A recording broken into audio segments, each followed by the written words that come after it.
ਸਤਿ ਸ੍ਰੀ ਅਕਾਲ। ਤੁਸੀਂ ਦੇਖ ਰਹੇ ਹੋ ਤਖਤ ਪੰਜਾਬ। ਮੈਂ ਆ ਤੁਹਾਡੇ ਨਾਲ ਸੁਖਵਿੰਦਰ ਸਿੰਘ। ਮੇਰੇ ਨਾਲ ਉਗੇ ਸਿੱਖ ਵਿਦਵਾਨ ਪ੍ਰੋਫੈਸਰ ਸੁਖਦਿਆਲ ਸਿੰਘ ਮੌਜੂਦ ਨੇ। ਇੱਕ ਵਾਰ ਫਿਰ ਤੋਂ ਅਸੀਂ ਸਿੱਖ ਰਾਜ ਕਿਵੇਂ ਗਿਆ ਉਹਦੇ ਦੂਜੇ ਭਾਗ ਦੇ ਉੱਤੇ ਹੁਣ ਅਸੀਂ ਗੱਲਬਾਤ ਕਰ ਰਹੇ ਹਾਂ। ਪਿਛਲੇ ਭਾਗ ਦੇ ਵਿੱਚ ਤੁਸੀਂ ਸੁਣਿਆ ਹੋਣਾ ਕਿ ਮਹਾਰਾਜਾ ਰਣਜੀਤ ਸਿੰਘ ਤੋਂ ਲੈ ਕੇ ਅਸੀਂ 1926 ਤੱਕ ਪਹੁੰਚੇ ਸੀਗੇ ਕਿ ਉਦੋਂ ਤੱਕ ਕਿਸ ਤਰ੍ਹਾਂ ਇੰਡੀਅਨ ਨੈਸ਼ਨਲ ਕਾਂਗਰਸ ਦੇ ਨਾਲ ਮਿਲ ਕੇ ਜਾਂ ਹੋਰ ਧਿਰਾਂ ਦੇ ਨਾਲ ਮਿਲ ਕੇ ਜੋ ਕੁਝ ਹੋਇਆ। ਹੁਣ ਅੱਗੋਂ ਗੱਲ ਇਹ ਹੈ ਕਿ ਸੁਤੰਤਰਤਾ ਸੰਗਰਾਮ ਦੀ ਤੇ ਉਹਦੇ ਵਿੱਚ ਸਿੱਖਾਂ ਦੇ ਰੋਲ ਦੀ, ਕਿ ਉਹਦੇ ਵਿੱਚ ਸਿੱਖਾਂ ਨੂੰ ਕਿਸ ਤਰੀਕੇ ਦੇ ਨਾਲ ਵਰਤਿਆ ਗਿਆ ਜਾਂ ਕੀ ਕੁਝ ਹੋਇਆ। ਫਿਰ ਉਹਦੇ ਵਿੱਚ ਇਹ ਵੀ ਗੱਲ ਕਿ ਚਲੋ ਜਿਹੜੀਆਂ ਗਲਤੀਆਂ ਹੁੰਦੀਆਂ ਉਹ ਜੁਝਾਰੂਆਂ ਤੋਂ ਹੀ ਹੁੰਦੀਆਂ। ਜੇ ਕੋਈ ਜੂਝਦਾ ਤਾਂ ਗਲਤੀਆਂ ਵੀ ਹੁੰਦੀਆਂ, ਪਰ ਕੀ ਅਸੀਂ ਉਹਨਾਂ ਗਲਤੀਆਂ ਤੋਂ ਸਿੱਖਣ ਦਾ ਯਤਨ ਕੀਤਾ?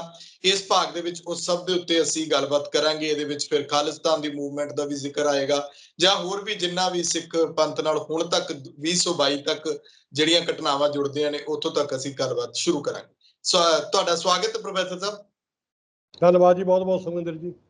ਪ੍ਰੋਫੈਸਰ ਸਾਹਿਬ, ਮੈਂ ਚਾਹੁੰਦਾ ਕਿ ਹੁਣ ਅਸੀਂ ਗੱਲ ਅਗਲੀ ਕਰੀਏ ਜਦੋਂ ਸੁਤੰਤਰਤਾ ਸੰਗਰਾਮ, ਆਜ਼ਾਦੀ ਦੇ ਸੰਘਰਸ਼ ਦੀ ਗੱਲ ਆਉਂਦੀ ਹੈ ਜੀ। ਗੱਲ ਸੁਖਵਿੰਦਰ ਮੈਂ ਇੱਥੋਂ ਸ਼ੁਰੂ ਕਰਦਾ। ਸੁਤੰਤਰਤਾ ਸੰਗਰਾਮ ਕਿਹਦੇ ਲਈ ਸੀ? ਇਹ ਤੁਸੀਂ ਕਿਹਦੇ ਲਈ, ਕਿਹੜੇ ਕੰਟਰੀ ਨੂੰ ਆਜ਼ਾਦ ਕਰਾਉਣ ਲਈ ਸੁਤੰਤਰਤਾ ਸੰਗਰਾਮ ਸ਼ੁਰੂ ਕੀਤਾ ਸੀ? ਸਾਡੀ ਸਿੱਖ ਲੀਡਰਸ਼ਿਪ ਨੂੰ ਇਸੇ ਗੱਲ ਦਾ ਹੀ ਨਹੀਂ ਪਤਾ। ਸੁਤੰਤਰਤਾ ਸੰਗਰਾਮ ਚੱਲਿਆ, ਇੰਡੀਅਨ ਨੈਸ਼ਨਲ ਕਾਂਗਰਸ ਨੇ ਪੂਰੀ ਕੋਸ਼ਿਸ਼ ਕੀਤੀ ਕਿਉਂਕਿ ਉਹ ਨੈਸ਼ਨਲ ਪੱਧਰ ਦੀ ਪਾਰਟੀ ਸੀ, ਪੂਰੇ ਹਿੰਦੁਸਤਾਨ ਪੱਧਰ ਦੀ ਪਾਰਟੀ ਸੀ। ਇਹ ਉਹਦਾ ਅਧਿਕਾਰ ਸੀ ਜਿਸ ਤਰ੍ਹਾਂ ਮਰਜ਼ੀ ਸੰਗਰਾਮ ਚਲਾਉਂਦੀ ਉਹ। ਮੁਸਲਿਮ ਲੀਗ ਨੇ ਜਿਹੜਾ ਸੁਤੰਤਰਤਾ ਸੰਗਰਾਮ ਚਲਾਇਆ ਆਪਣੀ ਕਿਸਮ ਦਾ, ਉਹ ਹਿੰਦੁਸਤਾਨ ਦੀ ਆਜ਼ਾਦੀ ਲਈ ਨਹੀਂ ਸੀ, ਉਹ ਪਾਕਿਸਤਾਨ ਦੀ ਪ੍ਰਾਪਤੀ ਲਈ ਸੀ। ਜੋ ਸੁਤੰਤਰਤਾ ਸੰਗਰਾਮ ਚੱਲਿਆ ਬਿਨਾਂ ਸ਼ੱਕ ਚੱਲਿਆ, ਪੂਰੇ ਜ਼ੋਰ ਸ਼ੋਰ ਨਾਲ ਚੱਲਿਆ। ਮੇਰਾ ਕੁਐਸਚਨ ਇਹ ਹੈ, ਹਾਲਾਂਕਿ ਮੈਂ ਤੁਹਾਡੇ ਸਵਾਲਾਂ ਦਾ ਜਵਾਬ ਦੇਣਾ ਹੈ, ਪਰ ਮੇਰਾ ਆਪਣੇ ਆਪ ਤੇ ਹੀ ਇੱਕ ਇਹ ਸਵਾਲ ਹੈ, ਜਾਂ ਜਿਹੜੇ ਸੁਤੰਤਰਤਾ ਸੰਗਰਾਮ ਦੀ ਗੱਲ ਕਰਨਗੇ ਉਹਨਾਂ ਲਈ ਮੇਰਾ ਸਵਾਲ ਹੈ, ਪੰਜਾਬ ਦੇ ਵਿੱਚ ਇਹ ਸੁਤੰਤਰਤਾ ਸੰਗਰਾਮ ਕਿਹੜੇ ਦੇਸ਼ ਦੀ ਆਜ਼ਾਦੀ ਲਈ ਚੱਲਿਆ ਸੀ? ਜੇ ਹਿੰਦੁਸਤਾਨ ਦੀ ਆਜ਼ਾਦੀ ਲਈ ਚੱਲਿਆ ਸੀ, ਕੀ ਪੰਜਾਬ ਹਿੰਦੁਸਤਾਨ ਦੇ ਵਿੱਚ ਸ਼ਾਮਲ ਸੀ 1947 ਤੋਂ ਪਹਿਲਾਂ? ਪੰਜਾਬ ਨੂੰ 1849 ਦੇ ਵਿੱਚ ਅੰਗਰੇਜ਼ਾਂ ਨੇ ਗੁਲਾਮ ਕੀਤਾ ਸੀ, ਜਦੋਂ ਭਾਰਤ ਗੁਲਾਮ ਸੀ ਪਹਿਲੇ ਜੀ। ਅਸੀਂ ਅੰਗਰੇਜ਼ਾਂ ਨਾਲ ਲੜਾਈ ਕਰਕੇ ਹਾਰੇ ਸੀ, ਸਾਡੇ ਉੱਤੇ ਕਬਜ਼ਾ ਅੰਗਰੇਜ਼ਾਂ ਨੇ ਕੀਤਾ ਸੀ। ਯੂਨਾਈਟਿਡ ਪੰਜਾਬ ਸੀ। ਪੰਜਾਬ ਨੂੰ ਯੂਨਾਈਟਿਡ ਮਹਾਰਾਜਾ ਰਣਜੀਤ ਸਿੰਘ ਅਤੇ ਖਾਲਸੇ ਨੇ ਕੀਤਾ ਸੀ। ਪਿੰਡ ਪਿੰਡ ਜਿੱਤ ਕੇ, ਸ਼ਹਿਰ ਸ਼ਹਿਰ ਜਿੱਤ ਕੇ, ਇੱਕ ਇੱਕ ਕਿਲਾ ਜਿੱਤ ਕੇ ਸਾਰੇ ਪੰਜਾਬ ਨੂੰ ਯੂਨਾਈਟ ਕੀਤਾ ਸੀ। ਕਿੱਡਾ ਵੱਡਾ ਪੰਜਾਬ ਯੂਨਾਈਟ ਕਰ ਲਿਆ ਸੀ, ਦਰਾ ਖੈਬਰ ਤੱਕ, ਦਰਾ ਖੈਬਰ ਤੋਂ ਵੀ ਪਰੇ ਤੱਕ ਪਹੁੰਚ ਗਏ ਸੀ। ਜਿਵੇਂ ਆਪਣੇ ਪਹਿਲਾਂ ਗੱਲਾਂ ਕੀਤੀਆਂ ਨੇ, ਜੰਮੂ ਕਸ਼ਮੀਰ ਵੀ ਉਹਦੇ ਵਿੱਚ ਸ਼ਾਮਲ ਸੀ। 1849 ਵਿੱਚ ਸਾਡੇ ਕੋਲੋਂ ਇਹ ਪੂਰਾ ਸੰਯੁਕਤ Punjab, well established, well united Punjab, well administered Punjab ਸਾਡੇ ਕੋਲੋਂ ਖੋਹ ਲਿਆ ਗਿਆ ਸੀ ਅੰਗਰੇਜ਼ਾਂ ਵੱਲੋਂ। ਤੇ ਜਿਹੜੀ ਸੁਤੰਤਰਤਾ ਸੰਗਰਾਮ ਚੱਲਿਆ, ਮੁਸਲਿਮ ਲੀਗ ਦੀ ਗੱਲ ਮੰਨੀ ਜਾ ਸਕਦੀ ਹੈ, ਉਹ ਬੁਨਿਆਦੀ ਤੌਰ ਤੇ ਇੱਕ ਮੁਸਲਿਮ ਕੰਟਰੀ ਦੇ ਲਈ ਆਪਣਾ ਸੰਗਰਾਮ ਚਲਾ ਰਹੀ ਸੀ। ਜਿਸ ਤਰੀਕੇ ਨਾਲ ਵੀ ਸੰਗਰਾਮ ਚਲਾਇਆ ਸੀ, ਉਹਦਾ ਕੋਈ ਸੰਗਰਾਮ ਮੁਸਲਿਮ ਲੀਗ ਦਾ ਇੰਡੀਅਨ ਨੈਸ਼ਨਲ ਕਾਂਗਰਸ ਵਰਗਾ ਸੰਗਰਾਮ ਨਹੀਂ ਸੀ। ਉਹ ਅੰਗਰੇਜ਼ਾਂ ਦੇ ਵਿਰੁੱਧ ਨਹੀਂ ਸੀ, ਉਹ ਅੰਗਰੇਜ਼ਾਂ ਦੇ ਖਿਲਾਫ ਨਹੀਂ ਲੜਦੇ ਸਨ, ਉਹ ਮੁਸਲਿਮ ਲੀਗੀਏ। ਤੇ ਇੰਡੀਅਨ ਨੈਸ਼ਨਲ ਕਾਂਗਰਸ ਦਾ ਜਿਹੜਾ ਸੰਗਰਾਮ ਚੱਲਿਆ ਸੀ, ਉਹ ਭਾਰਤ ਦੀ ਆਜ਼ਾਦੀ ਲਈ ਸੀ। ਓਕੇ, ਆਪਣੀ ਥਾਂ ਤੇ ਉਹ ਠੀਕ ਨੇ, ਉਹਨਾਂ ਦਾ ਅਧਿਕਾਰ ਵੀ ਹੈ। ਮੈਂ ਸਿੱਖ ਲੀਡਰਸ਼ਿਪ ਨੂੰ ਪੁੱਛਣਾ ਚਾਹੁੰਦਾ, ਤੁਸੀਂ ਕਿਹੜੇ ਕੰਟਰੀ ਦੀ ਆਜ਼ਾਦੀ ਲਈ ਇਹ ਸੰਗਰਾਮ 'ਚ ਸ਼ਾਮਲ ਹੋਏ ਸੀ? ਤੁਹਾਡਾ ਕੰਟਰੀ ਤਾਂ 1849 'ਚ ਖੋਹ ਲਿਆ ਗਿਆ ਸੀ। ਕੀ ਸਾਡੀ ਸਿੱਖ ਲੀਡਰਸ਼ਿਪ ਨੇ ਇੰਡੀਅਨ ਨੈਸ਼ਨਲ ਕਾਂਗਰਸ ਦੇ ਨਾਲ ਰਲ ਕੇ ਜੋ ਸੰਗਰਾਮ ਚਲਾਇਆ, ਜੋ ਡਾਂਗਾਂ ਖਾਧੀਆਂ ਪੁਲਿਸ ਦੀਆਂ, ਜੋ ਜੇਲਾਂ ਕੱਟੀਆਂ ਸਾਡੇ ਸਿੱਖਾਂ ਨੇ, ਕੀ ਉਹ ਭਾਰਤ ਦੀ ਆਜ਼ਾਦੀ ਲਈ ਸੀ ਜਾਂ ਜਿਹੜਾ ਪੰਜਾਬ ਮਹਾਰਾਜਾ ਦਲੀਪ ਸਿੰਘ ਤੋਂ ਅੰਗਰੇਜ਼ਾਂ ਨੇ ਖੋਹਿਆ ਸੀ ਉਹਦੀ ਆਜ਼ਾਦੀ ਲਈ ਸੀ? ਮੇਰੀ ਗੱਲ ਤੋਂ ਤੁਸੀਂ ਗੱਲ ਸਮਝ ਗਏ ਹੋਵੋਗੇ। ਸਾਡੀ ਲੀਡਰਸ਼ਿਪ ਦੇ ਕੋਲੇ ਕੋਈ, ਮੈਂ ਤੁਹਾਨੂੰ ਪਹਿਲਾਂ ਕਹਿ ਚੁੱਕਿਆ ਪਹਿਲੇ ਭਾਗ ਦੇ ਵਿੱਚ, ਕਿ ਜਿਸ ਰਸਤੇ ਤੇ ਸਾਨੂੰ ਸਾਡੀ ਲੀਡਰਸ਼ਿਪ ਨੂੰ ਚੱਲਣਾ ਚਾਹੀਦਾ ਸੀ, ਉਹ ਰਸਤੇ ਤੇ ਸਾਡੀ ਲੀਡਰਸ਼ਿਪ ਚੱਲੀ नहीं चली। ਜਿਹੜੇ ਰਸਤੇ ਤੇ ਸਾਡਾ ਸਾਰੋਕਾਰ ਕੋਈ ਨਹੀਂ ਸੀ ਉਹ ਰਸਤੇ ਤੇ ਪੈ ਗਈ। ਅੱਜ ਦੇ ਲੋਕ ਸੁੰਦਰ ਸਿੰਘ ਮਜੀਠੀਏ ਨੂੰ ਗਾਲਾਂ ਕੱਢਦੇ ਨੇ ਅੰਗਰੇਜ਼ਾਂ ਦਾ ਟਾਊਟ ਕਹਿ ਕੇ। ਸਾਡਾ ਇਸ ਗੱਲ ਨਾਲ ਕੋਈ ਸਰੋਕਾਰ ਹੀ ਨਹੀਂ ਹੈ। ਕੌਣ ਅੰਗਰੇਜ਼ਾਂ ਦਾ ਟਾਊਟ ਹੈ, ਕੌਣ ਅੰਗਰੇਜ਼ਾਂ ਦਾ ਦੁਸ਼ਮਣ ਹੈ, ਸਾਡੇ ਸਾਹਮਣੇ ਤਾਂ ਇਹ ਮੁੱਦਾ ਹੀ ਨਹੀਂ ਹੈ। ਸਾਡੇ ਸਾਹਮਣੇ ਤਾਂ ਮੁੱਦਾ ਇਹ ਸੀ ਸਾਨੂੰ ਕਿਸ ਤਰੀਕੇ ਨਾਲ ਪੰਜਾਬ ਦੇ ਵਿੱਚ ਸਾਨੂੰ ਵਾਪਸ ਪੰਜਾਬ ਮਿਲ ਸਕਦਾ ਸੀ। ਜਿਹੜਾ ਪੰਜਾਬ ਅਸੀਂ 1849 ਵਿੱਚ ਅਸੀਂ ਗਵਾ ਬੈਠੇ ਸੀ ਉਹ ਪੰਜਾਬ ਸਾਨੂੰ ਵਾਪਸ ਕਿਵੇਂ ਮਿਲ ਸਕਦਾ ਸੀ। ਮੇਰਾ ਆਪਣਾ ਵਿਚਾਰ ਹੈ ਕਿ ਇਹ ਉਦੋਂ ਤੱਕ ਵਾਪਸ ਨਹੀਂ ਸੀ ਮਿਲ ਸਕਦਾ ਜਦੋਂ ਤੱਕ ਅਸੀਂ ਅੰਗਰੇਜ਼ਾਂ ਨਾਲ ਮਿਲਵਰਤਨ ਕਰਕੇ ਨਹੀਂ ਚੱਲਦੇ ਸੀ। ਅੰਗਰੇਜ਼ਾਂ ਨਾਲ ਲੜਾਈ ਦੀ ਸੂਰਤ ਵਿੱਚ ਅਸੀਂ ਵਾਪਸ ਲੈ ਹੀ ਨਹੀਂ ਸਕਦੇ ਸੀ ਕਿਉਂਕਿ ਲੜਾਈ ਕਰਕੇ ਹੀ ਅਸੀਂ ਹਾਰਿਆ ਸੀ। ਇਸ ਸਮੇਂ ਐਸੀ ਕੋਈ ਉਮੀਦ ਨਹੀਂ ਸੀ ਕਿ ਅਸੀਂ ਲੜਾਈ ਕਰਕੇ ਅੰਗਰੇਜ਼ਾਂ ਕੋਲੋਂ ਇਹ ਪੰਜਾਬ ਵਾਪਸ ਲੈ ਲੈਂਦੇ। ਲੜਾਈ ਲੜ ਕੇ ਤਾਂ ਮੁਸਲਿਮ ਲੀਗ ਨੇ ਵੀ ਨਹੀਂ ਸੀ ਸੋਚਿਆ ਅੰਗਰੇਜ਼ਾਂ ਕੋਲੋਂ ਮੁਸਲਿਮ ਕੰਟਰੀ ਲੈਣ ਲਈ। ਲੜਾਈ ਕਰਕੇ ਤਾਂ ਇੰਡੀਅਨ ਨੈਸ਼ਨਲ ਕਾਂਗਰਸ ਨੇ ਵੀ ਨਹੀਂ ਸੀ ਸੋਚਿਆ ਕਿ ਅਸੀਂ ਲੜਾਈ ਕਰਕੇ ਕੱਢ ਦਈਏ ਇਹਨਾਂ ਨੂੰ, ਕਿਉਂਕਿ ਲੜਾਈ ਦੇ ਫਰੰਟ ਤੇ ਇੰਡੀਆ ਦੀ ਹਰ ਫੋਰਸ ਫੇਲ ਹੋ ਗਈ ਸੀ। ਸੁਭਾਸ਼ ਚੰਦਰ ਬੋਸ ਦੀ ਜਿਹੜੀ INA ਸੀ ਉਹ ਵੀ ਫੇਲ ਹੋ ਗਈ ਸੀ। ਮੇਰਾ ਕਹਿਣ ਦਾ ਮਤਲਬ ਇਹ ਹੈ ਸਾਡਾ ਸੁਤੰਤਰਤਾ ਸੰਗਰਾਮ ਪੰਜਾਬ ਨੂੰ ਆਜ਼ਾਦ ਕਰਵਾਉਣ ਦਾ ਸੀ, ਅੰਗਰੇਜ਼ਾਂ ਕੋਲੋਂ ਪੰਜਾਬ ਨੂੰ ਵਾਪਸ ਲੈਣ ਦਾ ਸੀ। ਸਾਡੇ ਵਾਸਤੇ ਸਾਡਾ ਕੰਟਰੀ ਪੰਜਾਬ ਸੀ ਜਿਹਦੀ ਰਾਜਧਾਨੀ ਲਾਹੌਰ ਸੀ ਜੀ। ਸਾਡੀ ਲੀਡਰਸ਼ਿਪ ਨੇ ਇਹ ਤਾਂ ਗੱਲ ਚੁੱਕੀ ਹੀ ਨਹੀਂ, ਕਦੇ ਨਹੀਂ ਚੁੱਕੀ ਗੱਲ। ਇਹ 47 ਤੱਕ ਪਹੁੰਚ ਗਏ ਇਸੇ ਵਿੱਚ ਬਚਾਅ ਵਿੱਚ, ਇਸੇ ਯਕੋ ਤੱਕੀ ਵਿੱਚ। ਨਾ ਕੋਈ ਐਸਾ ਫਾਰਮੂਲਾ ਦੇ ਸਕੇ, ਨਾ ਕੋਈ ਐਸਾ ਪ੍ਰਬੰਧ ਦੇ ਸਕੀ ਸਾਡੀ ਲੀਡਰਸ਼ਿਪ ਅੰਗਰੇਜ਼ਾਂ ਨੂੰ, ਨਾ ਇੰਡੀਅਨ ਨੈਸ਼ਨਲ ਕਾਂਗਰਸ ਨੂੰ ਦੇ ਸਕੀ, ਨਾ ਮੁਸਲਿਮ ਲੀਗ ਨੂੰ ਐਸਾ ਕੋਈ ਫਾਰਮੂਲਾ ਦੇ ਸਕੀ ਜਿਹਦੇ ਵਿੱਚ ਸਾਡਾ ਪੰਜਾਬ ਕਾਇਮ ਰਹਿ ਸਕਦਾ ਸੀ, ਜਿਹਦੇ ਵਿੱਚ ਸਿੱਖਾਂ ਲਈ ਉਹੀ ਪੰਜਾਬ ਵਾਪਸ ਆ ਸਕਦਾ ਸੀ ਜਿਹਦੀ ਰਾਜਧਾਨੀ ਲਾਹੌਰ ਸੀ। 47 ਦੇ ਵਿੱਚ ਇਸ ਯਕੋ ਤੱਕੀ ਦਾ ਨਤੀਜਾ ਕੀ ਹੋਇਆ? ਯਕੋ ਤੱਕੀ ਦੇ ਵਿੱਚ ਮਾਰ ਅਸੀਂ ਖਾਧੀ ਹੈ, ਸਿੱਖਾਂ ਨੇ, ਸਿਰਫ ਸਿੱਖਾਂ ਨੇ ਮਾਰ ਖਾਧੀ ਹੈ। ਨੁਕਸਾਨ ਸਿਰਫ ਸਿੱਖਾਂ ਨੇ ਝੱਲਿਆ ਹੈ। ਇੰਡੀਅਨ ਨੈਸ਼ਨਲ ਕਾਂਗਰਸ ਨੂੰ ਇੰਡੀਆ ਮਿਲ ਗਿਆ ਆਜ਼ਾਦ, ਯੂਨਾਈਟਿਡ ਇੰਡੀਆ ਮਿਲ ਗਿਆ, ਐਨ ਇੱਕਮਿਕ ਹੋਇਆ ਇੰਡੀਆ, ਜਦੋਂ ਕਿ ਅੰਗਰੇਜ਼ਾਂ ਨੇ ਇੱਕ ਯੂਨਾਈਟਿਡ ਇੰਡੀਆ ਨੂੰ ਨਹੀਂ ਰੋਕਿਆ ਸੀ। ਅੰਗਰੇਜ਼ਾਂ ਨੇ ਖਿੰਡੇ ਹੋਏ ਇੰਡੀਆ ਨੂੰ ਰੋਕਿਆ ਸੀ। ਇੰਡੀਆ ਦੇ ਭਾਗਾਂ ਨੂੰ, ਕਈ ਭਾਗ ਹੋ ਚੁੱਕੇ ਸੀ, ਲੇਕਿਨ ਜਦੋਂ ਅੰਗਰੇਜ਼ ਛੱਡ ਕੇ ਗਏ 47 ਵਿੱਚ, ਉਹਨੂੰ ਪੂਰਾ ਇੱਕ ਯੂਨਾਈਟਿਡ ਇੰਡੀਆ ਮਿਲ ਗਿਆ ਛੱਡ ਕੇ ਪਿੱਛੇ। ਉਹ ਇੰਡੀਅਨ ਨੈਸ਼ਨਲ ਕਾਂਗਰਸ ਨੂੰ ਮਿਲ ਗਿਆ। ਮੁਸਲਿਮ ਲੀਗ ਨੂੰ ਬਣਿਆ ਬਣਾਇਆ ਮੁਸਲਿਮ ਕੰਟਰੀ ਪਾਕਿਸਤਾਨ ਦੇ ਰੂਪ ਵਿੱਚ ਮਿਲ ਗਿਆ। ਪਾਕਿਸਤਾਨ ਦੇ ਰੂਪ ਵਿੱਚ ਵੰਡ ਕਿਹਦੀ ਹੋਈ? 47 ਵਿੱਚ ਕਿਹਦੀ ਵੰਡ ਹੋਈ? ਬੰਗਾਲ ਨੂੰ ਛੱਡ ਦਿਓ, ਪੰਜਾਬ ਦੀ ਵੰਡ ਹੋਈ। ਪੰਜਾਬ ਦੀ ਵੰਡ ਹੋਈ, ਇੰਡੀਆ ਦੀ ਵੰਡ ਨਹੀਂ ਹੋਈ। ਸਾਡੀ ਲੀਡਰਸ਼ਿਪ ਨੂੰ ਇਹੀ ਨਹੀਂ ਪਤਾ। ਉਹ ਭਾਰਤ ਦੀ ਵੰਡ ਕਰੀ ਜਾਂਦੇ ਨੇ। ਭਾਰਤ ਦੀ ਕਿਹੜੀ ਵੰਡ ਹੋਈ ਹੈ? ਵੰਡ ਤਾਂ ਪੰਜਾਬ ਦੀ ਹੋਈ ਹੈ।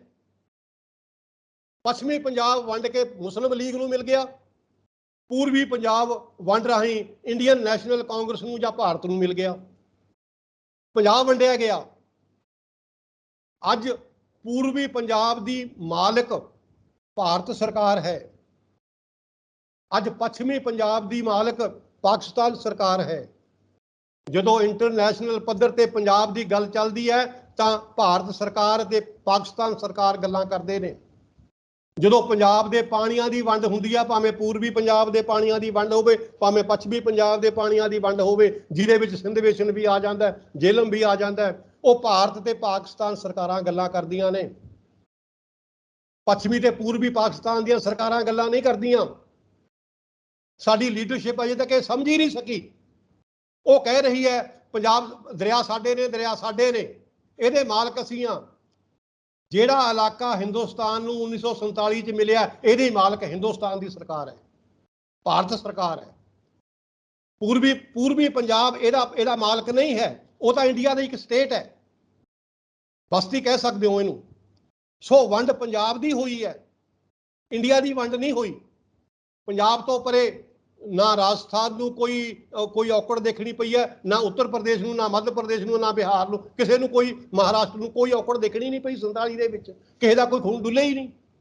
ਖੂਨ ਡੁੱਲਿਆ ਪੰਜਾਬੀਆਂ ਦਾ, ਬਿਲਕੁਲ ਖੂਨ ਡੁੱਲਿਆ ਪੰਜਾਬੀਆਂ ਦਾ। 10 ਲੱਖ ਦੇ ਕਰੀਬ ਪੰਜਾਬੀ ਮਾਰਿਆ ਗਿਆ, ਭਾਵੇਂ ਉਹ ਮੁਸਲਮਾਨ ਹੈ, ਭਾਵੇਂ ਉਹ ਹਿੰਦੂ ਹੈ, ਭਾਵੇਂ ਉਹ ਸਿੱਖ ਹੈ। ਪੰਜਾਬੀ ਮਾਰੇ ਗਏ, ਉਜੜੇ ਪੰਜਾਬੀ, ਬੇਇੱਜ਼ਤੀ ਪੰਜਾਬੀਆਂ ਦੀ ਹੋਈ।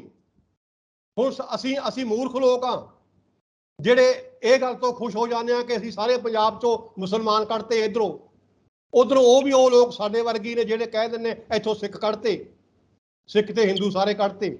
ਇਹ ਸਾਡੀ ਮੂਰਖਤਾ ਹੈ। ਅਸੀਂ ਗੈਰਾਂ ਦੇ ਮੰਗਰ ਲੱਗ ਕੇ ਆਪਣਾ ਉਜਾੜਾ ਕਰਵਾ ਲਿਆ। ਪੰਜਾਬ ਨੂੰ ਭਲੇ ਮਾਨਸੋ, ਤੁਸੀਂ ਪੰਜਾਬ ਨੂੰ ਇਕੱਠਾ ਤਾਂ ਕੀ ਕਰਨਾ ਸੀ, ਪੰਜਾਬ ਨੂੰ ਤੁਸੀਂ ਆਜ਼ਾਦ ਤਾਂ ਕੀ ਕਰਾਉਣਾ ਸੀ, ਤੁਸੀਂ ਤਾਂ ਪੰਜਾਬ ਦੀਆਂ ਵੰਡੀਆਂ ਪਾ ਦਿੱਤੀਆਂ। 1849 ਵਿੱਚ ਅਸੀਂ ਸੋਵਰੇਨਟੀ ਗਵਾਈ ਸੀ ਜੀ, 1849 ਵਿੱਚ ਅਸੀਂ ਸੋਵਰੇਨਟੀ ਗਵਾਈ ਸੀ, ਲੇਕਿਨ ਪੰਜਾਬ ਫਿਰ ਵੀ ਕਾਇਮ ਸੀ। 1947 ਵਿੱਚ ਅਸੀਂ ਪੰਜਾਬ ਵੀ ਗਵਾਤਾ, ਸੋਵਰੇਨਟੀ ਵੀ ਗਵਾਤੀ, ਸੋਵਰੇਨਟੀ ਪਹਿਲਾਂ ਗਵਾਤੀ, ਫਿਰ ਅਸੀਂ ਪੰਜਾਬ ਗਵਾਤਾ। ਦੱਸੋਗਾ ਅੱਜ ਪੰਜਾਬ ਕਿੱਥੇ ਹੈ? ਜਿਹੜਾ ਬਚਿਆ ਖੁਚਿਆ ਪੰਜਾਬ, ਪੂਰਬੀ ਪੰਜਾਬ ਦੇ ਨਾਂ ਹੇਠ ਇੰਡੀਆ ਦੇ ਕਬਜ਼ੇ ਵਿੱਚ ਆਇਆ ਸੀ, ਉਸ ਪੰਜਾਬ ਦੇ ਵਿੱਚੋਂ 3 ਸਟੇਟਾਂ ਬਣਾਤੀਆਂ ਇਸ ਇੰਡੀਅਨ ਗਵਰਨਮੈਂਟ ਨੇ। 3 ਸਟੇਟਾਂ, ਇੱਕ ਪੰਜਾਬੀ ਸੂਬਾ, ਇੱਕ ਹਰਿਆਣਾ, ਇੱਕ ਹਿਮਾਚਲ। ਚੌਥੀ ਸਟੇਟ ਬਣਾਉਣ ਲਈ ਤਿਆਰ ਹੈ ਸਾਡੀ ਭਾਰਤ ਸਰਕਾਰ, ਚੰਡੀਗੜ੍ਹ ਨੂੰ। ਉਹ ਆਨੀ ਬਹਾਨੀ ਚੰਡੀਗੜ੍ਹ ਨੂੰ ਵੀ ਇੱਕ ਫੁੱਲ ਫਲੈਜਡ ਸਟੇਟ ਬਣਾਉਣਾ ਤਕਾਉਂਦੀ ਹੈ ਸਾਡੀ ਸਰਕਾਰ। ਯਾਰ ਕੀ ਪੂਰਬੀ ਪੰਜਾਬ ਭਾਰਤ ਦੀ ਬਸਤੀ ਹੈ? ਕਿ ਪੂਰਬੀ ਪੰਜਾਬ ਨੂੰ ਇੰਡੀਆ ਨੇ ਇਸ ਕਰਕੇ ਆਪਣੇ ਕਬਜ਼ੇ ਵਿੱਚ ਕੀਤਾ ਸੀ ਕਿ ਇਹਨੂੰ ਬਸਤੀ ਦੇ ਤੌਰ ਤੇ ਇਹਨੂੰ ਵਰਤੀ ਜਾਓ, ਇਹਦੇ ਪਾਣੀਆਂ ਨੂੰ ਵੀ ਵਰਤੋ, ਇਹਦੇ ਇਲਾਕੇ, ਇਹਦੇ ਵਿੱਚੋਂ ਹੀ ਹਰਿਆਣਾ ਬਣਾ ਲਓ, ਇਹਦੇ ਵਿੱਚੋਂ ਹੀ ਤੁਸੀਂ ਹਿਮਾਚਲ ਬਣਾ ਲਓ, ਇਹਦੇ ਵਿੱਚੋਂ ਚੰਡੀਗੜ੍ਹ ਕੱਢ ਕੇ ਉਹਨੂੰ ਵੀ ਵੱਖਰਾ ਦਰਜਾ ਦੇ ਦਿਓ ਸਟੇਟ ਦਾ। ਇਸ ਵਾਸਤੇ ਤੁਸੀਂ ਪੂਰਬੀ ਪੰਜਾਬ ਦੀ ਵੰਡ ਕਰਵਾਈ ਸੀ।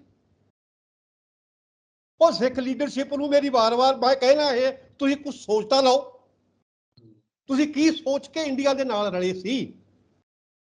ਕੀ ਸੋਚ ਕੇ ਤੁਸੀਂ ਇੰਡੀਅਨ ਨੈਸ਼ਨਲ ਕਾਂਗਰਸ ਦੇ ਮੰਗਰ ਲੱਗੇ ਸੀ?